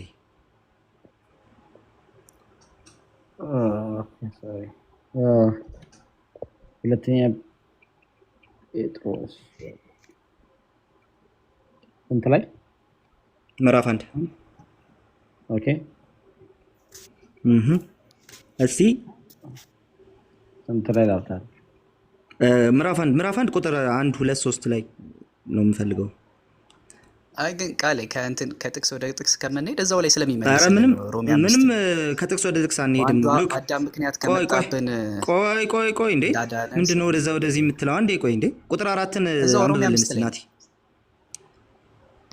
አሁን እኮ ከሚመጣው አልዳንም አናቅም አልክ እኮ። ስለዚህ አንብብልን ይሄን ቁጥር 5ን ሰማያዊ ተቀልመው። ኦኬ ቀጣይም ደግሞ እኔ የምሰጥን ጥቅስ ታነባለህ። እኔ ችግር የለውም። አንብባ ይሄኛውን አንብባ አብራራለን መጀመሪያ። እኔ ደግሞ ትሰጠኛለህ፣ አንብቤ አብራራለሁ። ችግር የለውም። ብቻ ግን እንትን ወደዚህ እንዳትሮጥብን። ቀረብ ብታረገው ቀረብ አድርገው። እሺ። ስለ ክፉ ምኞት በዓለም ካለው ጥፋት አምልጣችሁ ከመለኮት ባህሪ ተካፋዮች በተስፋ ቃል እንድትገኙ እንድትሆኑ እንደው የምፈልገውን ጥቅስ ያመጣልኝ። በዚያም በክብር በጎነት እንደገና በትክክል የሆነ ተስፋ ሰጥ እንቀጥለው እስከ 12 ድረስ እንድትሆኑ በትክክል አንብበው። እሺ ትንሽ ቀረብ አድርገው። በጣም የምፈልገውን ጥቅስ ነው እንደውም ያመጣልኝ። ስለ ክፉ ምኞት በዓለም ካለው ጥፋት አምልጣችሁ ከመለኮት ባህሪ ተካፋዮች በተስፋ ቃል እንድትሆኑ በእነዚያም በክብር በጎነት የተከበረና እጅግ ታላቅ የሆነ ተስፋን ሰጠን። እሺ ስለዚህም ምክንያት ትጋትን ሁሉ እያሳያችሁ በእምነት በጎነትን ጨምሩ፣ በበጎነትም እውቀትን፣ በእውቀትም ራስ መግዛትን፣ ራስ በመግዛትም መጽናትን፣ በመጽናትም እግዚአብሔር በመምሰል የወንድማማቾች መዋደድ፣ በወንድማማቾች መዋደድ ፍቅርን ጨምሩ። እነዚህ ነገሮች ለእናንተ ሆነው ቢበዙ በጌታችን በኢየሱስ ክርስቶስ እውቀት ስራ ፈቶችና ምኖች ፍሬ ቢሶች እንዳትሆኑ ያደርጓቸዋል። እነዚህ ነገሮች የሌሉት እውር ነው። ምን የሌለው? በእምነቱ ላይ በጎነትን ያልጨመረ፣ በእምነቱ ላይ ራስን መግዛት፣ በራስን በመግዛት መጽናት፣ ከላይ ዘረዘራቸውን ያልጨመረ በሙሉ ምንድነው? ፍሬ ቢስ ነው እንዳትሆኑ ያደርጓቸዋል። እነዚህ ነገሮች የሌሉት ምንድን ነው? እውር ነው። በቅርብ ያለውን ብቻ ያያል፣ የቀደመ ኃጢአቱን መንጻትም ረስቷል። እሺ ስለዚህ ወንድሞች ሆይ ጨረስክ? መጠራታችሁን እና መመረጣችሁን ታጸኑ ዘንድ ቆይ ልጨርሳት እንዴ ታጸኑ ዘንድ ከፊት ይልቅ ትጉ። እነዚህም ብታደርጉ ከቶ አትሰናከሉ። እንዲሁም ወደ ዘላለሙ ወደ ጌታችን እና ወደ መድኃኒታችን ወደ ኢየሱስ ክርስቶስ መንግስት መግባት በሙላት ይሰጣችኋል። ፔሬድ አለቀ። በእምነት ላይ እነዛን እየጨመርክ ስትሄድ ነው ወደ ክርስቶስ መንግስት መግባት በሙላት የሚሰጣ። አለበለዚያ ፍሬሽ በሙላት እስቲ ጠይቀው እዚህ ጋር በሙላት ማለት ነው። ቆይ አንዴ ስለዚህ ምክንያት ማለት ነው ተስፋን የተሰጠን። ቆይ ተረጋጋ። ቁጥር 5 ላይ ስለዚህ ምክንያት ይላል። ምን ማለት ነው? ስለዚህ ምክንያት ማለት የመዳንን ተስፋ አግኝተናል፣ በተስፋ ድነናል። የመዳን ተስፋ ስላገኘን ማለት ነው አይደለ? የዘላለም ህይወት ተስፋን አግኝተናል። ርስትን የመውረስ ተስፋን አግኝተናል፣ ግን ገና ነን መንገድ ላይ። በዓለም ያለው ጥፋት ምንድን ነው? ሊመጣ ያለው ጥፋት ከአዳም ጀምሮ የሰው ልጆች በኃጢአታቸው ምክንያት ከአዳም በደል ጀምሮ እግዚአብሔር ላይ በማመፅ ጀምሮ የሰው ልጅ ሊመጣ ያለው ጥፋት ማለት የሚመጣው ጥፋት ነው። ቆይ የጠየቅኩህን ባጭሩ እሺ፣ ያው ወደፊት የሚመጣው እሺ ከሚመጣው ሞት አምልጠናል ወይስ አላመለጥንም? ተስፋውን አግኝተናል፣ ተሻግረናል። ማንን ነው ቃል የምትጠይቀው? እንዴት ነው እሱን አምልጠናል ብለህ የምትጠይቀው? አምልጧል እንዴ? እሱ ከሚመጣው እኔ እንጃ። እስቲ እኮ እሱን እኮ ነው ከሚመጣው ጥፋት አምልጠናል አላመለጥንም? ናቲ እርግጠኛ ነህ ከሚመጣው ጥፋት አምልጠናል? አምልጠናል። ቅድም እኮ እርግጠኛ አይደለንም አምልጠናል፣ ተስፋውን አግኝተናል፣ ግን እርግጠኛ አይደለንም ማለት ነው። መሄድ አለብን። ጉዞ ነው ገና እኮ ርስት አልደረስንም። መሄድ አለብን፣ ሌላ ጉዳይ ነው። በእርግጠኝነት አምልጠናል አላመለጥንም ነው ያልኩህ ናቲ። እየሰማ እባክህ እሺ። አምልጠናል አላመለጥንም ነው። እሺ ኦፍ ኮርስ አምልጠናል። ያመለጥነው ግን ተማን ነው። እርግጠኛ ነን እንዳመለጠን ኧረ እባክህ እየሰማ በጌታ ስም ተረጋጋና የጠየቅኩህን መልስህ። ትዕግስቴን አስጨረስከኝ። አምልጠናል አላመለጥንም ነው ያልኩህ እኮ። አምልጫለሁ አልኩህ እኮ እኔ። ጉድ እርግጠኛ ነህ እንዳመለጥክ? ከአዳም በኩል ከመጣብኝ 100% በአዳም በኩል ይላል። ይሄ ስለሚመጣው ነው የሚናገረው። አምልጫለሁ። ይሄ ስለ አዳም ኃጢአት ነው የሚያወራው ይሄ ጥቅስ። ይሄ እኮ ስለ ተስፋ ነው። ተስፋን ስለተሰጠን ነው። ስለዚህ በአዳም ምክንያት አልጠየቅም። ከዚህ በኋላ ስለ አዳም ኃጢአት ነው ወይስ ደግሞ ናቲ የጠየቅኩ ይሄ ጥቅስ ስለሚመጣው ነው የሚያወራው ወይስ ስላለፈው ነው የሚያወራው? ስለሚመጣው ይወራል። ስለሚመጣው ደግሞ ለማለፍ ስለሚመጣው እሺ፣ አንተ ከሚመጣው መስፈርቶች ደግሞ አስቀምጧል። አንተ ከሚመጣው ድነሃል ወይስ አልዳንክም ነው ያልኩህ እኔ። እነዚህ መስፈርቶች ካሟላው ድናለሁ እንጂ አልዳንክም፣ ገና አላመለጥክም።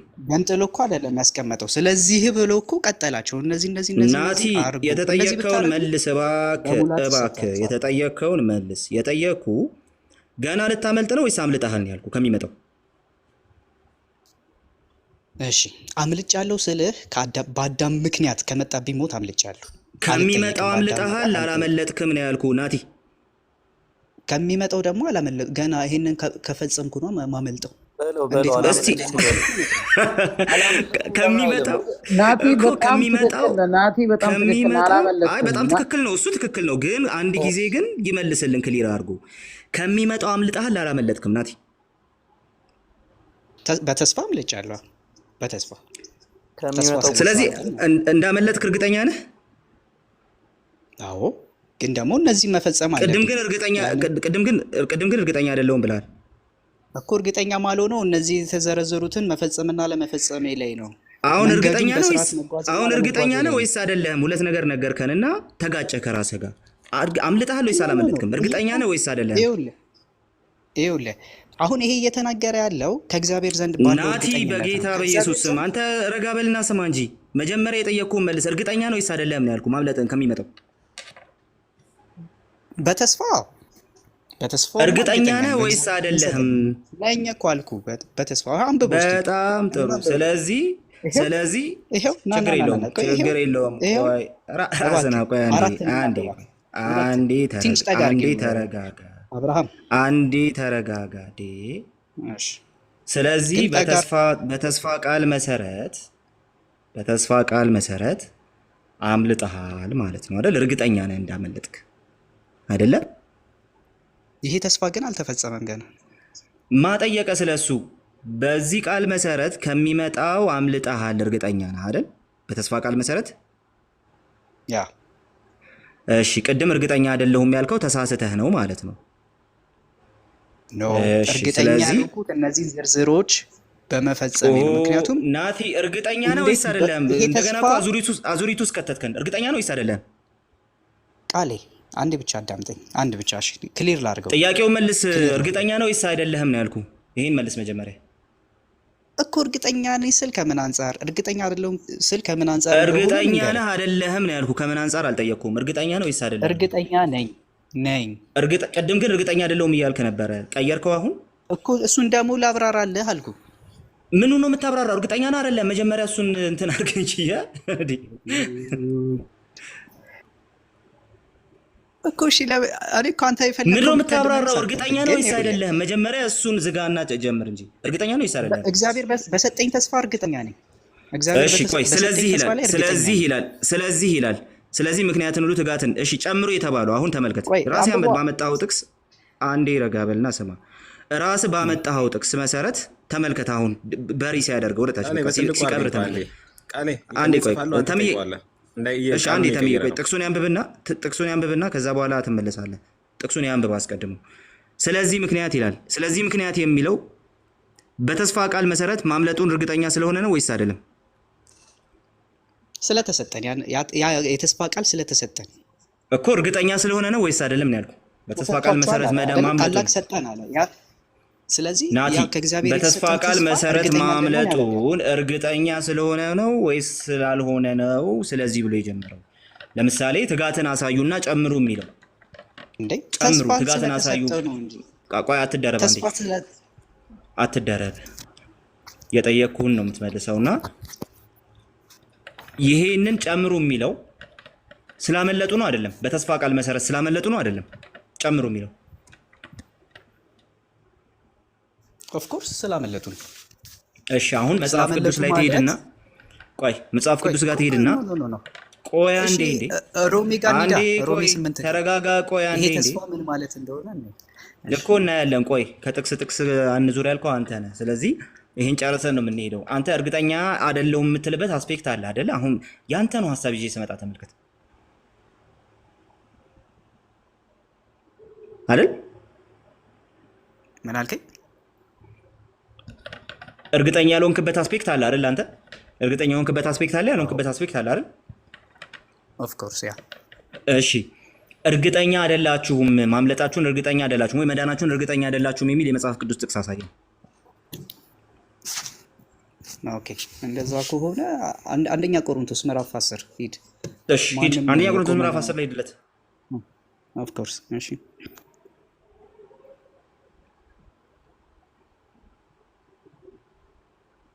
ስለ ዘላለም ህይወትና ርስትን ስለመውረስ ነው እየተነጋገርን ያለ ነው አይደል?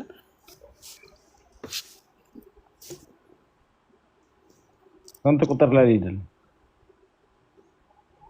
ይሄው እዚህ ጋር እያየነው ነው፣ ፊት ለፊት እያየነው ደግሞ ገና እንደመጣ ለክፋቱ ቁጥር 12 ላይ ማለት ነው። ከላይ ጀምረ ነው እንጂ ከ1 እስከ 12 እኮ ያልኩህ። አብራራልኝ። ይሄው ከ1 እስከ 12 እርግጠኛ አይደለንም የሚል ያሳየን ነው። እሺ አሁን አውጣለት፣ የፈለገውን ጥቅስ አውጣለት። ይሄን ሁሉ ማን በማንበብ ለን እንጂ የትኛው ጋር ነው እርግጠኛ አይደለም መዳናችን የሚለው? እሺ ወንድሞች ሆይ ይህን ታውቁ ዘንድ እወዳለሁ። አባቶቻችን ሁሉ ከደመና በታች ነበሩ፣ ሁሉም በባህር መካከል ተሻገሩ፣ ሁሉም ሙሴን ይተባበሩ ዘንድ በደመና ባህር ተጠመቁ፣ ሁሉም ያንን መንፈሳዊ መጠጥ ጠጡ። ይከተላቸው የነበረው አለት ምንድነው? ትንሽ ቀረብ አድርገው እንትኑ ሸፍኖታል፣ ቶፒኩ ሸፍኖታል። ከነበረው ከመንፈሳዊ አለት ጠጥተዋል። ያ ማለት ክርስቶስ ነበር። አዎ እግዚአብሔር ግን ከእነርሱ በሚበሉት ደስ አላለው፣ በምድረ በዳ ወድቀዋልና። እነዚህም ክፉ እንደተመኙ ደግሞ እንዳንመኝ ይህ ምሳሌ ሆነልን። ሕዝብም ሊበሉ ሊጠጡ ተቀመጡ። አሁን እንግዲህ እነዚህ ሰዎች እስራኤል ባህርን የቀይ ባህርን ተሻግረዋል፣ ከፈርዖን እጅ አምልጠዋል። ስለዚህ አምልጠዋል፣ የርስትን የመውረስ ተስፋን አግኝተዋል እነዚህ ሰዎች። ኦኬ እንቀጥል። ሊበሉም ተቀመጡ፣ ሊዘፍኑም ተነሱ ተብሎ እንደተጻፈ ከእነርሱም አንዳንዶቹ እንዲያደርጉት ጣዖት የምታመልኩ አትሆኑ፣ ከእነርሱም አንዳንዶች እንደሲሰኑ በአንድ ቀንም ሁለት እልፍ። በትክክል አንብብ። እንዳደረጉት ነው የሚለው መጽሐፍ ቅዱስ ነው የምታነበው። እንደዚህ አታንብብ። በትክክል አንብብ። ቀስ ብለህ አንብብ። አይታይም እኮ ወዳጄ፣ እየተቸገርኩ ነው ማነበው። አልታየ አሳየኝ። እየተንቀጠቀጠ ነው። እንዳደረጉት ጣዖትን የምታመልኩ አትሆኑ፣ ከእነርሱም አንዳንዶች እንደሴሰኑ በአንድ ቀንም 2,000 ከ3,000 እንደወደቁ አንሴሰን። ከእነርሱም አንዳንዶቹ ጌታን እንደተፈታተኑት በእባቦቹም እንደጠፉ ጌታን አትፈታተን። ከእነርሱም አንዳንዶች እንዳንጎራጎሩ በሚጠፋውም እንደጠፉ አታንጎራግሩ። ይህ ሁሉ እንደ ምሳሌ ሆነባቸው፣ እኛንም የዘመናት መጨረሻ የደረሰብን ሊገስጸን ተጻፈ። ስለዚህ እንደቆመ የሚመስለው እንዳይወድቅ ይጠንቀቅ ይላል። እሺ እዚህ ጋር መዳናችሁን እርግጠኛ አይደላችሁም የሚል ኬት አመጣ?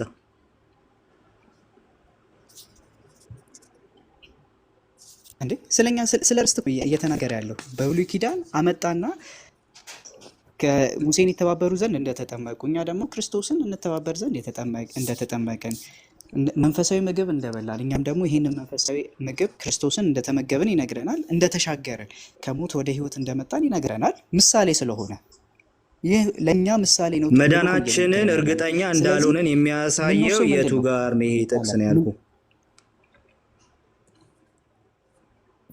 ማንም እንደቆመ የሚመስለው እንዳይወድቅ ይጠንቀቅ። ምን ማለት ነው? እሱ ጋር መዳናችን እርግጠኛ ደግሞ ዞር ስትል እሱ ጋር መዳናችን ቆይ ብሮዬ፣ ያገኘኸውን ነገር ተጠንቅቆ መያዝን እርግጠኛ አለመሆን ሁለት የተለያዩ ነገሮች ናቸው። አንድ ጥቅስ እንጨርስ መጀመሪያ። እንደቆመ የሚመስለው እንዳይወድቅ ይጠንቀቅ የሚለው መዳናችሁ እርግጠኛ አይደላችሁ ማለት ነው እያልክ እየፈታ ነው።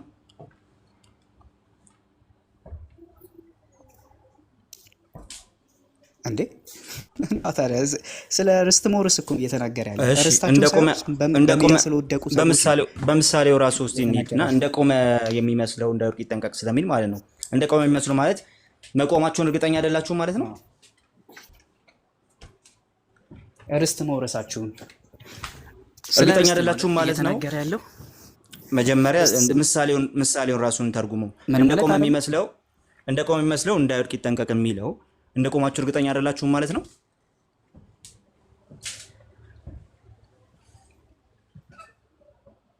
በትክክል መሄድ ስለለብን ነው እንጂ ያንን ነገር ነው እንጂ እየተናገረ ያለው። የጠየቅኩ እንደቆምክ እርግጠኛ አይደለሁም ማለት ነው ወይ ብዬ ነው የጠየቅኩ። እኔ በራሳችን አይደለም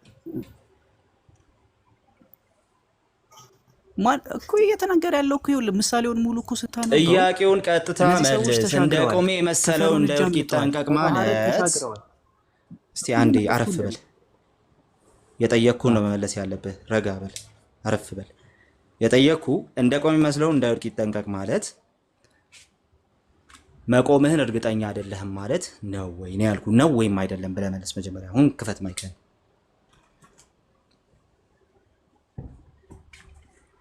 ክፈት ማይክን። ድጋሙ ጥያቄ እንደቆመ የሚመስለው እንዳይወድቅ ይጠንቀቅ ማለት መቆምህን እርግጠኛ እንደቆመ የሚመስለው እንዳይወድቅ ይጠንቀቅ ማለት መቆምህን እርግጠኛ አይደለህም ማለት ነው ወይ ነው ጥያቄው። ነው ወይም አይደለም ብለህ ነው የምትመልሰው።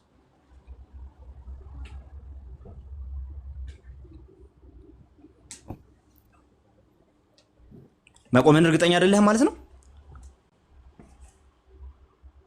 ኦፍ ኮርስ አካሄዳችን ያልቆመን ሰው እንዳትወድቅ ተጠንቀቅ ትለዋለህ። እንደቆመ የሚመስለው እኮ ነው። ገና እኮ እሱ ነው የቆመ የመሰለው እንጂ ቆሟል እኮ ማለት እንጂ አልቆመም አይደለ? እሱ ነው የመሰለው እንደቆመ የሚመስለው። እሺ የዳንን መስሎናል እንጂ ስለዚህ የዳንን መስሎናል እንጂ አንዴ ቆይ። ስለዚህ የዳንን መስሎናል እንጂ ራስህ እኮ ተናገርክ አሁን። ስለዚህ የዳንን ይመስለናል እንጂ አልዳንም እያልከን እኮ ነው ናቲ አይደለ? መዳናችንን መፈጸም አለብን ገና እሱ ጋር ማጠየቀ የጠየቅኩ መጀመሪያ ተሻገርለው ብለህ በቃ የጠየቅኩ መጀመሪያ ብሮዬ የጠየቅኩ ከዚህ እንዴ አውዱና ምን ኧረ በጌታ ስም ኧረ ቆይ አውዱን መች ተረዳኸው? ሲጀመር ራሱ አንዴ ተረጋጋና ስማ፣ መጀመሪያ የምትባለውን ስማ። ይህ ክፍል እንደቆመ መስሎ እንዳይወድቅ ይጠንቀቅ የሚለው መቆምህን እርግጠኛ አይደለህም ማለት ነው አልከኝ። መቆምህን እርግጠኛ አይደለም ማለት ከሆነ መዳናችንንም እርግጠኛ አይደለን ማለት ነው። ኦኬ ባህር ተሻግሮ ስለመጣ መዳናችንን እርግጠኛ አይደለንም ማለት ነው ወይ ነው ብዬ የጠየቅኩ ናቲ። ወይ አዳምጠኛ። ከአውዱ አንጻር ነው መመልስልህ ጥያቄው መልስ አስቀድመህ ከአውዱ አንጻር፣ ምክንያቱም ይሄንም ምሳሌ ነው ለኛ ምሳሌ ሆነ። ኧረ እባክህ ጥያቄው መልስ እንዴ በጣም በጉልበት አታርገኝ። መዳናችንን እርግጠኛ አይደለንም ማለት ነው ወይ ነው ያልኩ። ክርስቲያን መዳኑን እርግጠኛ አይደለም መዳኑ እስካልፈጸመ ድረስ እርግጠኛ አይደለም። ዕለት ዕለት እስከፈጸመ ድረስ አዎ ከአዳም በኩል ከሚመጣበት እርግጠኛ ነው። እኔ በራሱ በኩል እኔ አንተ ነው የምትገርመኝ። ኢኒሻል ሳልቬሽንን አውጥተን ያዳነውን እዚህ ልጅ ውስጥ ድንሃል እያልከው ነው? አልገባኝም። ግራ ገባን እኮ እንዴ። መዳናችንንም እርግጠኛ አይደለንም እያልክ ነው። በነገራችን ላይ መጽሐፍ ቅዱስ ደግሞ ወደ ሁለተኛ ጴጥሮስ መልሰውና ይህን ሁሉ ያመጣው ለምን መሰለህ? አንዴ ቆይ በቃ አንዴ ጥያቄ ልጠይቅህ። ይበቃሃል እንዴ? አንዴ ቆይ ተረጋጋ። ጨርሰን ነው የምንወጣው ከዚህ። እንደ ቆመ መስሎ እንዳይወድቅ ይጠንቀቅ ሲል እየነገረን ያለው ነገር ኦልሬዲ ልክ እስራኤላውያን እንደወጡት ወጥታችኋል። ኦኬ። ነገር ግን የወጣችሁት አወጣጥ ህይወታችሁን እንዳይሆን እንዳትመሩት የሚያደርግ አይደለም። ወጥታችኋል፣ ኦልሬዲ ድናችኋል። ግን የወጣችሁት አወጣጥ ግን በጥንቃቄ ልጠብቁት የሚገባ እንጂ እንደ እስራኤላውያን እግዚአብሔርን እያስከፋችሁ በማይሆን ህይወት እየኖራችሁ የምትቀጥሉበት አይደለም። ስለዚህ ተጠንቀቁለት፣ የያዛችሁትን እውነት ተጠንቀቁለት ነው እንጂ የሚለው እንደ ዳናችሁ እርግጠኛ አይደላችሁም አይልም። እርግጠኛ ለሆነ ሰው የሚነገር ነው። እንደ ቆመ እርግጠኛ ላልሆነ ሰው እንዳትወድቅ አትለው። ናቲ ተረጋጋና ስማ። በቃ አሁን የኛ ተራ ነው። ወድቀዋል እኮ ነው የሚለው ናቲ። ብዙዎች ወድቀዋል ነው የሚለው። ሚውት አድርግ ዴ። እሺ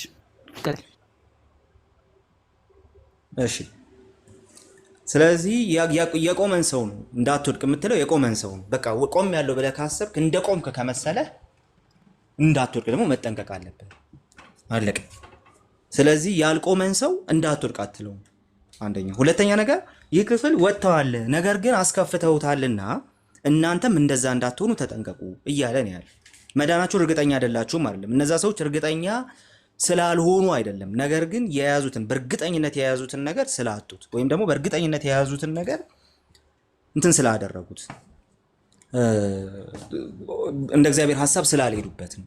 ስለዚህ እንደ እግዚአብሔር ሐሳብ መሄድ የለብንም ብሎ እዚህ ጋር ሙግት ያቀረበ ሰው የለም። ኦኬ። እንደ እግዚአብሔር ሐሳብ መሄድ የለብንም ብሎ እዚህ ሙግት ያቀረበ ማንም ሰው የለም። እንደ እግዚአብሔር ሐሳብ መሄድ አለብን። ነገር ግን አሁን አንተ ራስህ እንዳነሳኸው የእናንተ ቴዎሎጂ ችግሩ ይሄ ነው። የኦርቶዶክስ ትልቁ የነገርነት ቴዎሎጂ መዳንህን እርግጠኛ አያደርግህም። ዛሬ እዚህ ውይይት ላይ ያላችሁ ሰዎች የምታዩት ነገር እሱ ትልቁ የኦርቶዶክስ ቴዎሎጂ ችግር ይሄ ነው። መዳንህን እርግጠኛ አያደርግህም። በቃ ልክ እንደዚህ እርግጠኛ ሳትሆን በቃ በራስህ ጥረት ብቻ እንትን ልታደርገው ሴኪዩር ልታደርገው ትፈልጋለህ። ይሄ ደግሞ መጽሐፍ ቅዱሳዊ እውነት አይደለም። አለቀ። አሁን ከአንተ የምናየው ነገር እሱ ከአንተ ሀሳብ ጋር እቃረናለሁ እዚህ ጋር መዳንን እርግጠኛ ያደረግህም የኦርቶዶክስ ቴዎሎጂ የምትለው ያልዳኑትን እርግጠኛ ያደርጋቸው ነው። እንዴት ነው መዳን? በክርስቶስ ኢየሱስ ብቻ በማመን የሚገኝ ነው። ያልዳኑ ሰዎች ናቸው። የለውበትም። እንደዚህ አይደለም እንዴ?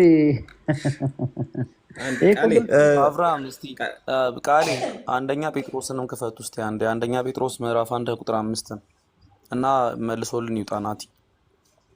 አንደኛ ጴጥሮስ ሁለተኛ ጴጥሮስን እኮ ኦልሬዲ አምልጠናል የሚለውን እርግጠኛ አይደለንም ማለት ገና ሌላ አንደኛ ጴጥሮስ። እሺ ሂድ ደግሞ አንደኛ ጴጥሮስ ምዕራፍ 1 ከቁጥር 5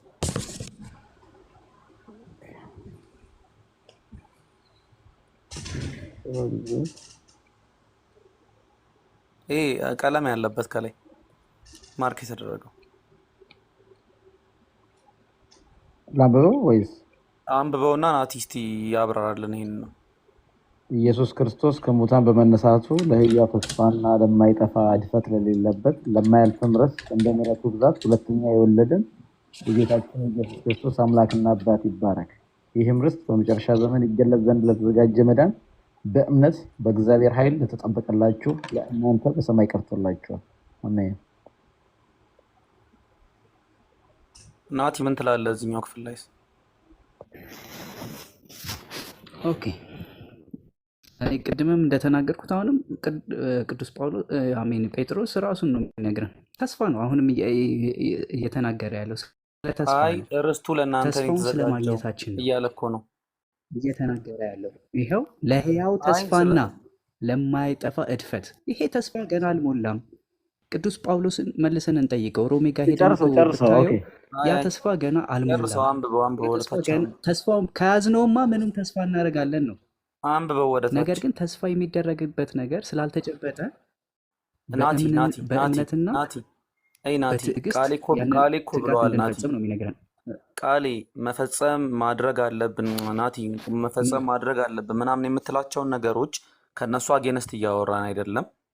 እስራኤል በምድረ በዳ ዋርን እንደምትደረገው እኛም ዋርን እንደረጋለን። ነገር ግን አሹር አይደለንም፣ መዳናችንን እርግጠኞች መሆን አንችልም ለምትለው በሰማይ ለእናንተ ቀርቶላችኋል ነው የሚለው ርስቱን። በሰማይ የቀረልህ ርስት አለ። አሁን ለአንተ መልስልኝ። አለ በሰማይ የቀረልህ ርስት አለ። ከእግዚአብሔር ዘንድ ተስፋው አይቀየርም።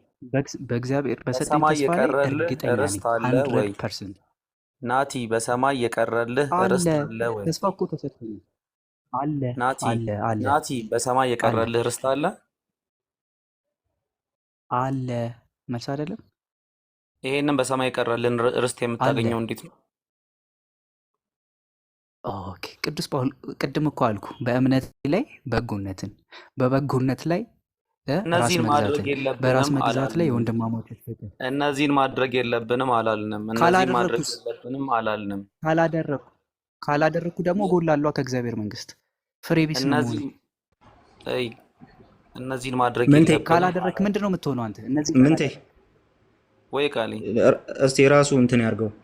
አዎ አይ ማድረግማ ግዴታ ነው፣ ግን በዚህ እንስማማና እንደዚህ እናርግ። ለማድረግ እርግጠኛ አይደለም እነዚህ እሱ ጋር እኮ ነው በእኔ ነገር ነው እንጂ እርግጠኛ ያልሆንኩት በእግዚአብሔርማ እርግጠኛ ነኝ። እግዚአብሔር የሰጠኝን ተስፋ እንደሚሞላልኝማ 100% ሹር እርግጠኛ ነኝ። በእግዚአብሔር እሱማ እኛም በራሳችን እርግጠኛ አይደለንም። በሰጠኝ ተስፋ ቃል መሰረት በራሳችንማ እርግጠኛ በራስ አይደለንም እርግጠኛ እኛም ከሆንክ ራሳችን። እኔ ግን እንደ ተስፋው ግን ልታደርገው አትችልም። ናቲ በራስ ናቲ በራስ ቆይ ያሟላ ብትተባበሩኝ ማለት ነው። ፍቃዳችሁ ከሆነ አንዴ ቆይ አንዴ ቆይ ፍቃዳችሁ ከሆነ አንዴ ክሊር ያልሆነልህ ነገር አለ እዚህ የኛ እንትን ሀሳቤን ወደዛ ወደዚህ ለማለት ብትል ምን ማለት ዋጋ አለው? ቆይ አንድ ጊዜ ረጋ በልና ከጥቅስ ጥቅስ እንደው ልጅ ሰሰውን ሆናችሁ ዛሬ እንዴት እንደሆነ እዚህ ጋር አላውቅም። ነው ተያያዥ ነው። አንዴ ቆይ ማድረግ እንዳለብን ሁላችንም እናምናለን። ማድረግ ብዬ ማድረግ እንዳለብን እያመንን፣ ነገር ግን ማድረግ እንደምትችል እርግጠኛ አይደለህም አንተ።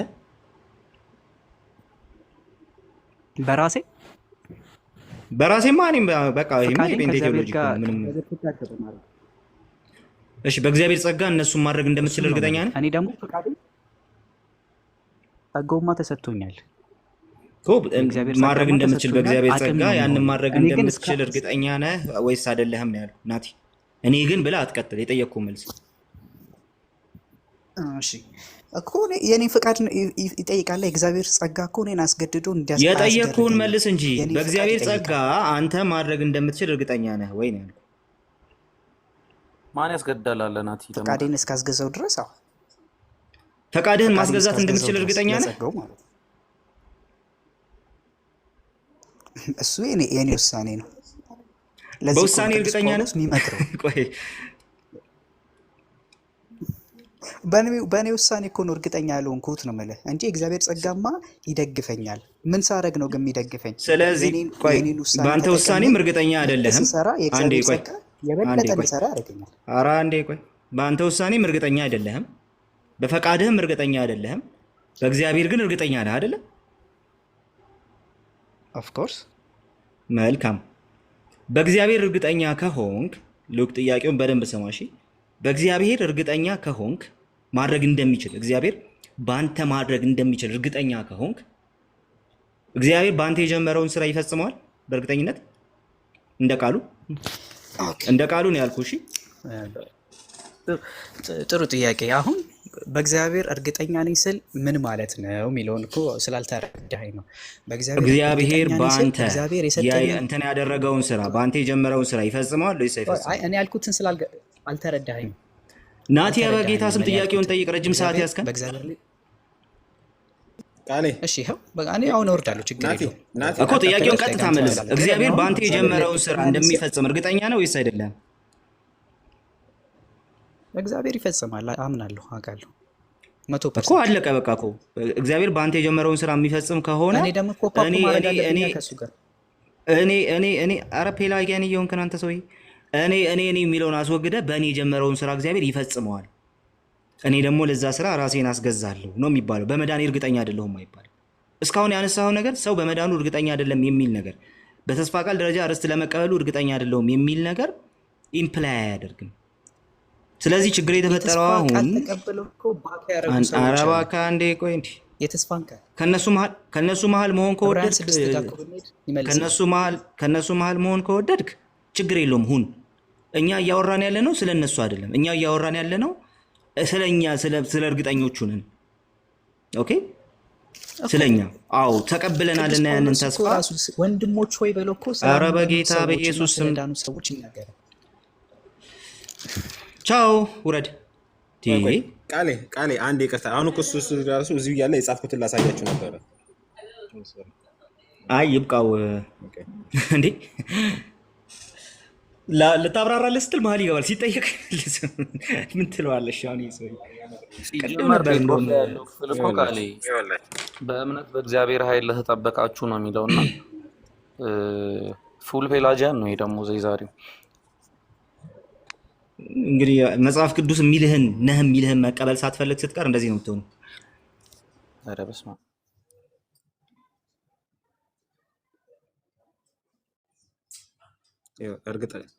እርግጠኛ ነው ብለህ ጠይቃችሁ አይደለ? አይ አይደለውም ነውም አይደለም። ከዛ በኋላ ሌላ ጥቅስ አምጣ ብለህ ጠየቀው። ከእርግጠኛ ጋር ለመሆን ስትለው አንደኛ ቆሮንቶስን አመጣ። ከዛ እሱ ደግሞ ጭራሽ እንደቆመም እንዳልቆመም የሚያሳይ ማረጋገጫ አምጣ ስትለው ሌላ ነገር ነው ጀመረ። ቀጥሎ ደግሞ ያልቆመ ሰው ይወድቃል ስለ አይ እሱንም እርግጠኛ አይደለም አለ። እሱ የቆመ ይመስለዋል እንጂ መቆሙንም አያውቅም አለ። ከዛ የዳንክበትን እርግጠኛ አይደለም ስትለው መዳኔንም እርግጠኛ አይደለሁም አለ። ከዛ አውዱ ነው የሚለው ነገር ወደ አውዱ ደግሞ ሄደ እና መዳኑንም እርግጠኛ አይደለም። ድነናል እየዳንን ነው እንድናለን የሚለው ይኸው እዚህ ጋር ዛሬ ፉሊ ፕሌያዝም ሳይሆን ይኸው እየዳንን ነው የሚለውም እርግጠኛ አይደለም፣ ድነናልም እርግጠኛ አይደለም፣ በቃ ምንም እርግጠኛ አይደለም። ከዛ ሁሉ ርስትን ይወርሳሉ ብለህ ጠየቀው።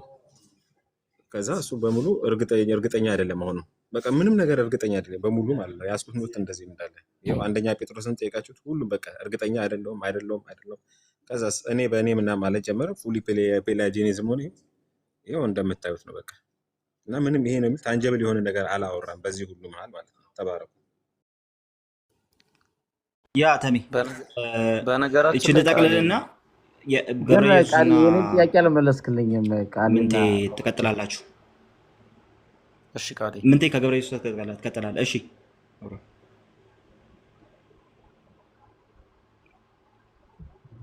አብርሃም ጥያቄ ምን ነበር?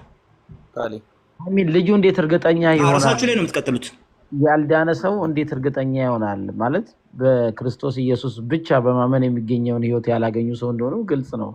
አንተ ስትጠይቀው እርግጠኛ ነኝ ቢልም ግራ ገብቶት ነው ልጁ። አንዴ እርግጠኛ ነኝ አንዴ አይደለሁም ምናምን የሚለው እና ኤክስፔክትድ ሪል ነው፣ ትክክል ነው።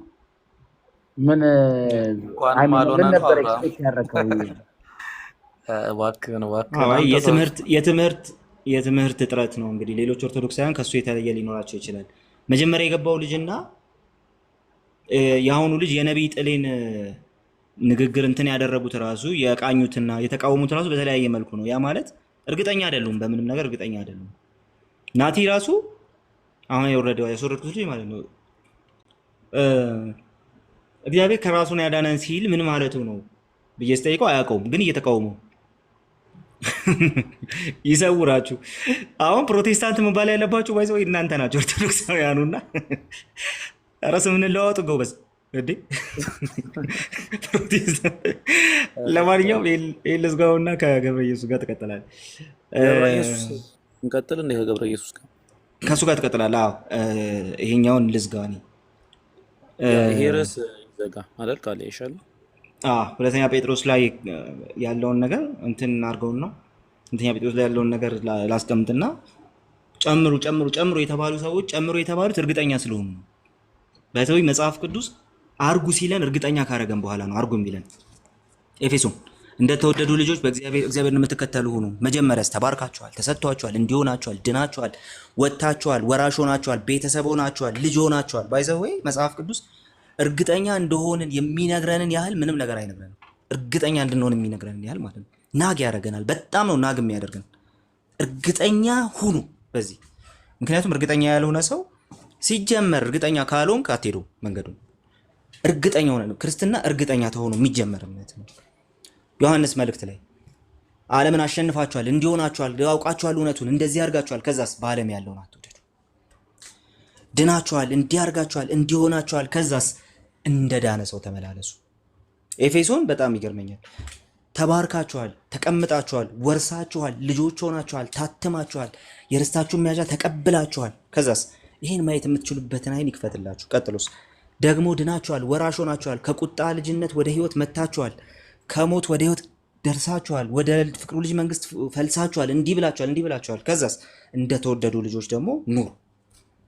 መጽሐፍ ቅዱስ እርግጠኛ ካረገን በኋላ ነው ከዛ የሚቀጥለው ቀጥሎ እንዲህ አድርጉ ይለናል ማለት ነው። እርግጠኛ የሆነ ሰው ስራ ነው የሚሰጠን መጀመሪያ። ኦኬ። ስለዚህ እርግጠኛ መሆን እዚህም ላይ እንደዛው ነው። በዓለም ካለው ጥፋት አምልጣችሁ ምንም ክርክር የለውም፣ አምልጣችኋል። ከዛ በኋላ ግን እንዳመለጠ ሰው ደግሞ ኑሩ፣ ጨምሩ። በቃ የቀደመው ኃጢአቱን መንጻቱን የረሳ ሰው እንዳትሆኑ ጨምሩ። ኦኬ፣ ጨምሩ። ስለዚህ መጀመሪያ እርግጠኛ ሁኑ። እርግጠኛ ከሆናችሁ በኋላ እርግጠኛ ስለሆናችሁ ስለገባችሁ ልጆች ስለሆናችሁ ስለወረሳችሁ አሁን ተስፋ ስላላችሁ ስለዚህ የምትቀጥሉበትን የምትቀደሱበትን እግዚአብሔርን እየመሰላችሁ የምትሄዱበትን ህይወት ደግሞ ቀጥሉ። ከክብር ወደ ክብር እንለወጣለን። ክርስትና እርግጠኛ ስላልሆንክ የሆነ ነገር የምታደርግበት አይደለም። እርግጠኛ ስለሆንክ ወደዛ እርግጠኛ ወደሆንክበት የተስፋ ህይወት ከክብር ወደ ክብር የምትለወጥበት ነው። የቆመ የሚመስለው እንዳይወድቅ ይጠንቀቅ። አዎ የቆመ የሚመስለው እንዳይወድቅ ይጠንቀቅ። እንዳትወድቅ የምትለው ግን የቆመውን ሰውዬ መቆሙን እርግጠኛ ሳትሆን ምኑ እንዳትወድቅ ትለዋለህ። መቆሙን እርግጠኛ ካልሆንክማ እስቲ መቆምና ለመቆምህን ቼክ አድርግ።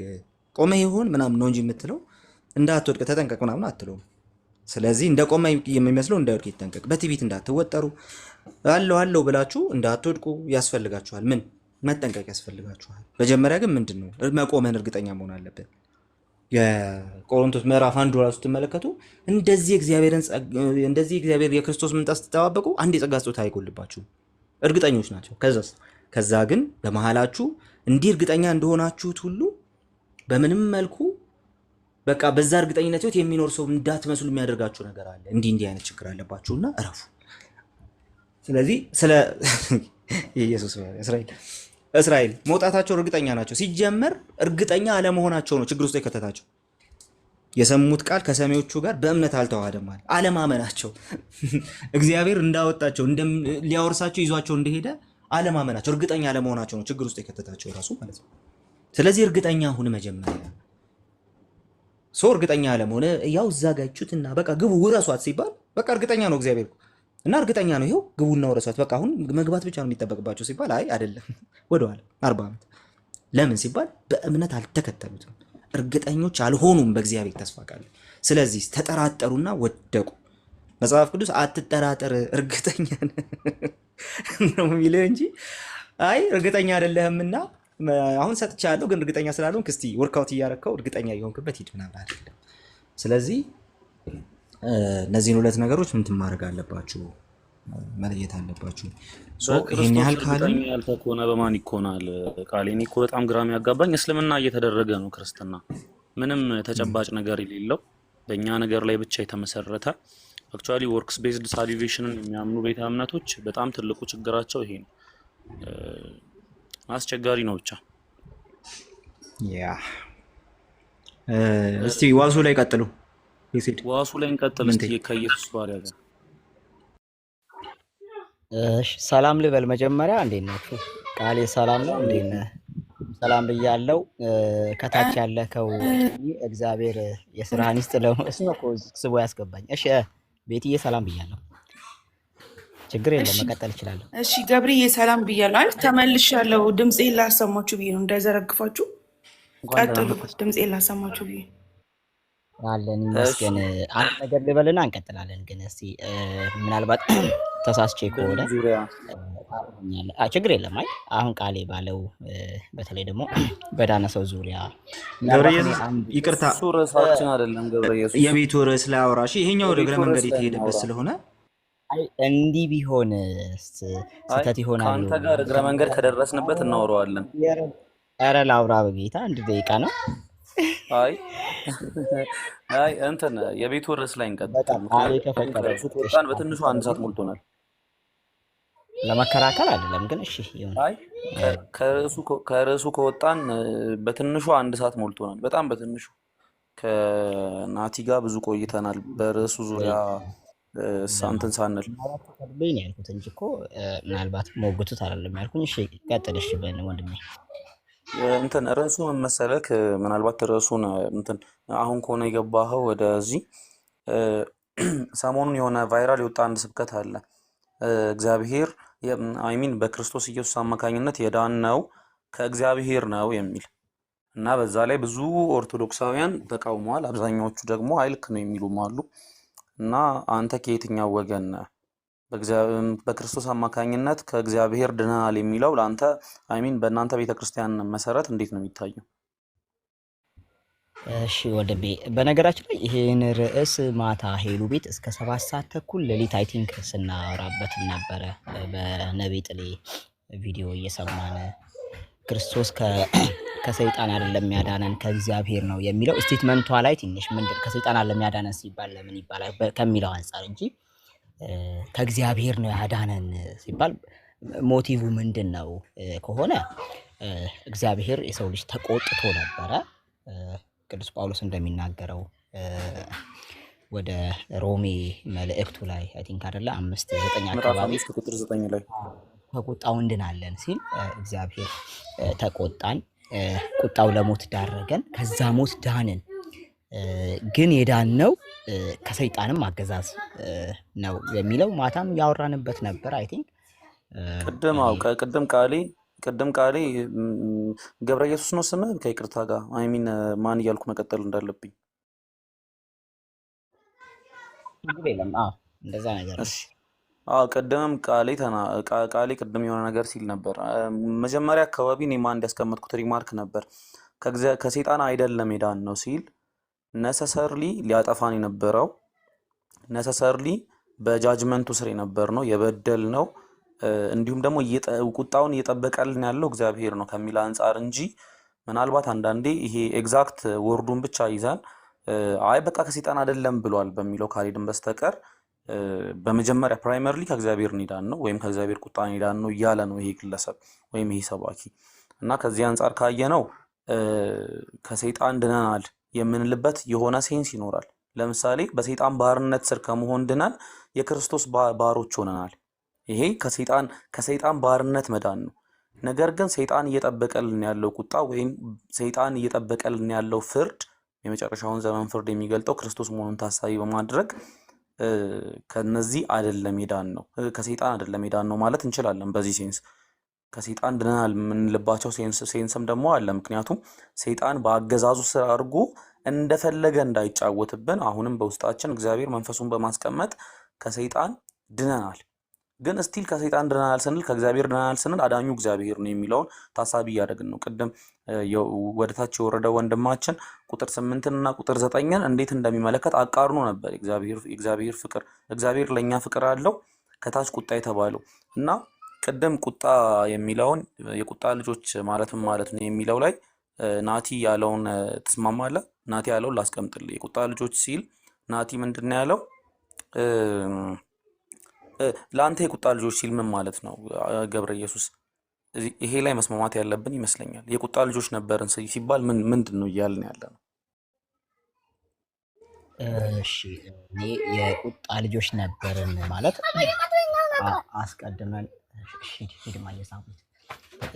አስቀድመን የእግዚአብሔር ልጅ የነበረው ያው ወደ መጀመሪያው ሰው አይደለም የምንሄደው አዳም ቁጣው በሱ አይደለ የመጣው ሰው ከእግዚአብሔር ተለይቶ ፍርድ ውስጥ መኖሩ ሞትን ትሞታለህ ይህን በበላ ሰዓት ሞትን ትሞታለህ ብሎ እግዚአብሔር አስቀምጦለት ነበረ። አዳም ያን ተላለፈ። ከዛ በዛ ፍርድ ውስጥ ወደቀ አዳምና ልጆቹ። ከዛ በኋላ የቁጣ ልጆች ሆኑ። በቃ ለኃጢአት የተጋለጠ ማንነት ኖራቸው፣ ከእግዚአብሔር ራቁ፣ ተቅበዝባዥ ሆኑ፣ የእግዚአብሔር ጸጋ ተለያቸው። ይሄ ሁሉ የቁጣ ልጅ መሆን ነው። እንግዲህ በክርስቶስ ኢየሱስ ያገኘነው ደግሞ አዘ ሪቨርስ ይህንን ነው። አስቀድመን ርቀን የነበርነው ልክ ሁለተኛ ቆሮንቶስ ምዕራፍ 5 ላይ ከቁጥር 18 ላይ አይደለ እግዚአብሔር በክርስቶስ ሆኖ ዓለሙን ከራሱ ጋር ያስታርቅ ነበር የሚለው ታረቅን፣ ከቁጣ ልጅነት ወጣንና አባ አባት ብለን የምንጠራበትን የልጁን መንፈስ ሰጠን አይደል? ልጅ ሆንን። መጀመሪያ ግን የቁጣ ልጆች ነበርን፣ ለሞት የተላለፈን፣ ለኃጢአት ለባርነት ተላልፈን የተሰጠን ነበርን። ከዛን ግን እረዳዋለሁ።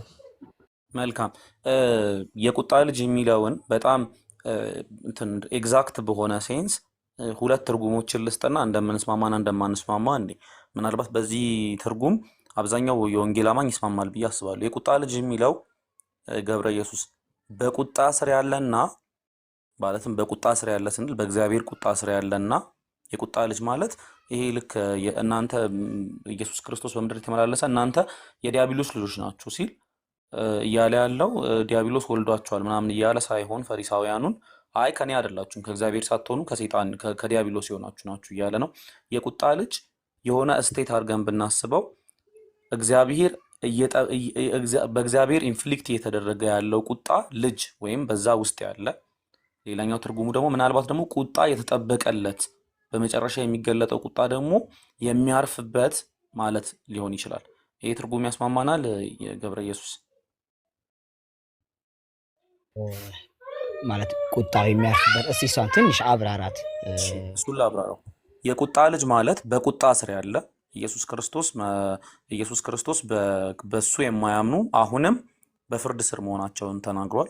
ስለዚህ የቁጣ ልጅ ማለት በቁጣ ስር ያለ በእግዚአብሔር ቁጣ ስር ያለ ነው ማለት እንችላለን እኮ። አዎ የእግዚአብሔር ቁጣ በቁጣ ስር ስንል ቁጣው ራሱ ምንድን ነው? ይሄ ቁጣው ማለት ይሄ ነው ብለህ አሁን አንድ ሰው በቁጣ ስር ነው ያለው ደግሞ የቁጣ ልጅ ነው ስትለው እንደዚህ ልጅ ነው ወይም ደግሞ እንደዚህ ነው ብለህ ልትገልጸው አትችልም። ወይስ የቁጣ ልጅ ብቻ ብለህ ታልፈዋለህ? የቁጣ ልጅ ሲባል ይሄ ነው የሚነገር። ለምሳሌ አሁን ቅድም እኔ አስቀምጬልሃለሁ የቁጣ ልጆች ስንባል በቃ እግዚአብሔር ተቆጥቶ ነበር አለ። ቁጣው ምንድን ነው ከተባለ አስቀድሞ ለአዳም ያስቀመጠው ነገር ነበር። ከበላ ሞትን ትሞታለህ። ከዛ ነው ፍርዱ የጀመረው። ከዛ አዳም ስለዚህ ገብረ በላ ከገነት ወጣ፣ ወይም ከእግዚአብሔር ልጅነቱ ጎደለ፣ ለኃጢአት የተጋለጠ ማንነት ኖረው ከዛ በኋላ ተቀብሏል። ይሄ በቁጣውስ መኖር ነው። ከዛ ለዲያብሎስ ባሪያ ሆኗል ክርስቶስ መጥቶ እስኪያድነው ድረስ ማለት ነው። ይሄኔ ቁጣ ነው። አዎ ስለዚህ ገብረ ኢየሱስ እንትን ሪማርክ የሚለውን ቃል ስጠቀም የሆነ ሰው ሜሴጅ ልኮልኝ እኮ እያሳቀኝ ነው። ስለዚህ አንድ ሪማርክ ላስቀምጥ በዚህ ጋር። አዳም ፍሬውን በበላ ቅጽበት በእግዚአብሔር ቁጣ ስር ወድቋል የእግዚአብሔርን ትእዛዝ በመተላለፉ ምክንያት። ስለዚህ የቁጣ ልጅ ሲባል ለምሳሌ የዚህ የሮሜ እኮ ትልቁ ኮንቴክስት ምዕራፍ 1 እና ምዕራፍ 2 ላይ የሰው ልጆች ሁሉ በእግዚአብሔር ፍርድ ስር ናቸው፣ በእግዚአብሔር ቁጣ ስር ናቸው በኃጢአት ምክንያት፣ ማለትም ኃጢአትን በማድረጋቸው ምክንያት። እስራኤል አህዛብን ትወቅሳለች፣ አህዛቦች ደግሞ ኃጢአተኝነታቸውንም በትክክል አያውቁም፣ ምክንያቱም የእግዚአብሔር ሞራል ለው የላቸውም። ግን የህሊና ህግ ስላላቸው አህዛቦችንም ወቅሰን ኃጢአተኞች ናቸው ማለት እንችላለን። በዚህ አርጊውመንት መሰረት ጳውሎስ እስራኤልም ኃጢአተኛ ናት፣ አህዛብም ኃጢአተኛ ናቸው፣ ስለዚህ ምዕራፍ 3 ላይ ሁሉም ኃጢአተኛ ነው ይላል። ስለዚህ ሁሉም ኃጢአተኛ ነው የሚለውን ስንመለከት በእግዚአብሔር ቁጣ ስር ያሉበትን ስቴት ስንመለከት ምዕራፍ 1 ላይ በቁጣ ስር መሆን ቅድም በቁጣ ስር መሆን ምንድን ነው ላልከው፣ በቁጣ ስር መሆን ማለት ለምሳሌ እግዚአብሔር ለማይረባ አእምሮ አሳልፎ የሰጠው ሰው እግዚአብሔር የማያስተውል ልቡ ጭራሽ እንዲጨልም የተደረገ ወይም ደግሞ ጭራሽ በጨለማ ስር ያለ እግዚአብሔርን የማያውቅ ለእግዚአብሔር ክብር የማይኖር ሰው በቁጣ ስር ያለ ሰው ነው ብለን ካሰብን አሁን ትርጉሟን በጣም እናጥብባትና የቁጣ ልጅ ማለት በቁጣ ስር በእግዚአብሔር ቁጣ ስር ያለ ነው ማለት እንችላለን። እንዲሁም ደግሞ የሚመጣው የእግዚአብሔር ቁጣ ደግሞ የሚገለጥበት ነው። እቺን ከተስማማን ቀጣዩን ጥያቄ ለመቀጠል ነው። እዚህ ትርጉም ላይ ምንድን ነው የሚጎረብጥክ? የቁጣ ልጅ ማለት እግዚአብሔር ቁጣ ስር ያለ እና ቁጣ የተጠበቀለት የመጨረሻው ቁጣ የሚያርፍበት ማለት በቃ በእግዚአብሔር ፍርድ ስር ነበረ እንደማለት። ስለዚህ የቁጣ ልጅ ማለት በእግዚአብሔር ፍርድ ስር ያለ ማለት እንችላለን። ይቻላል። በፍርዱ ስር ነበርና አይደል እንዴ? እግዚአብሔር ፈርዷል። ምንድን ነው የፈረደው? ትሞታለህ ተባለ። የሰው ልጅ ሁሉ ሟች ሆነ። ሟት የሆነ አይደለ? በቃ በዛ ሞት ውስጥ ነበረ። ኤግዛክትሊ። ስለዚህ በሁለተኛው ትርጉሜ ደግሞ የቁጣ ልጅ ማለት ለወደፊት የሚገለጠው የእግዚአብሔር ቁጣ የሚገለጥበት። ይሄስ ያስማማናል?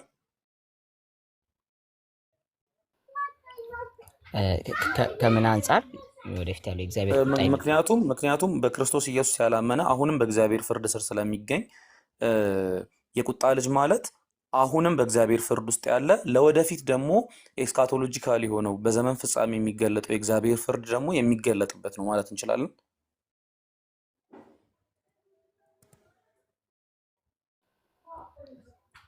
አዎ አሁን በክርስቶስ ኢየሱስ ላላመኑት በክርስቶስ ኢየሱስ ላላመኑት እኮ አሁንም ፍርድ ውስጥ ናቸው አይደለ? ገና በቃ እኔም እሱን ያልኩት። ስለዚህ አሁን በቁጥር ምዕራፍ 5 በቁጥር 9 መሰረት ከቁጣው እንድናለን ሲል ቁጣው እያለ ያለው የቁጣው ባለቤት እግዚአብሔር ነው ማለት ነው።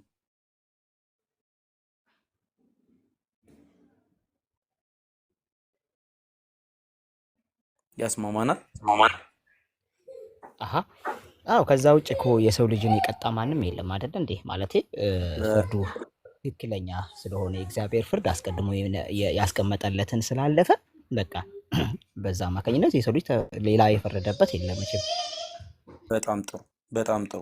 ስለዚህ አንደኛ ተሰሎንቄ ምዕራፍ 1 ላይ ያለውንም እዚሁ አንድ አይነት ነገር ስለሚናገር ይህንንም ተናግረን ስለዚህ የሰባኪው ሀሳብ ላይ ሄደን ምናልባት አንተ የሚጎረብጥህን ሀሳብ ካለ እንቀጥላለን።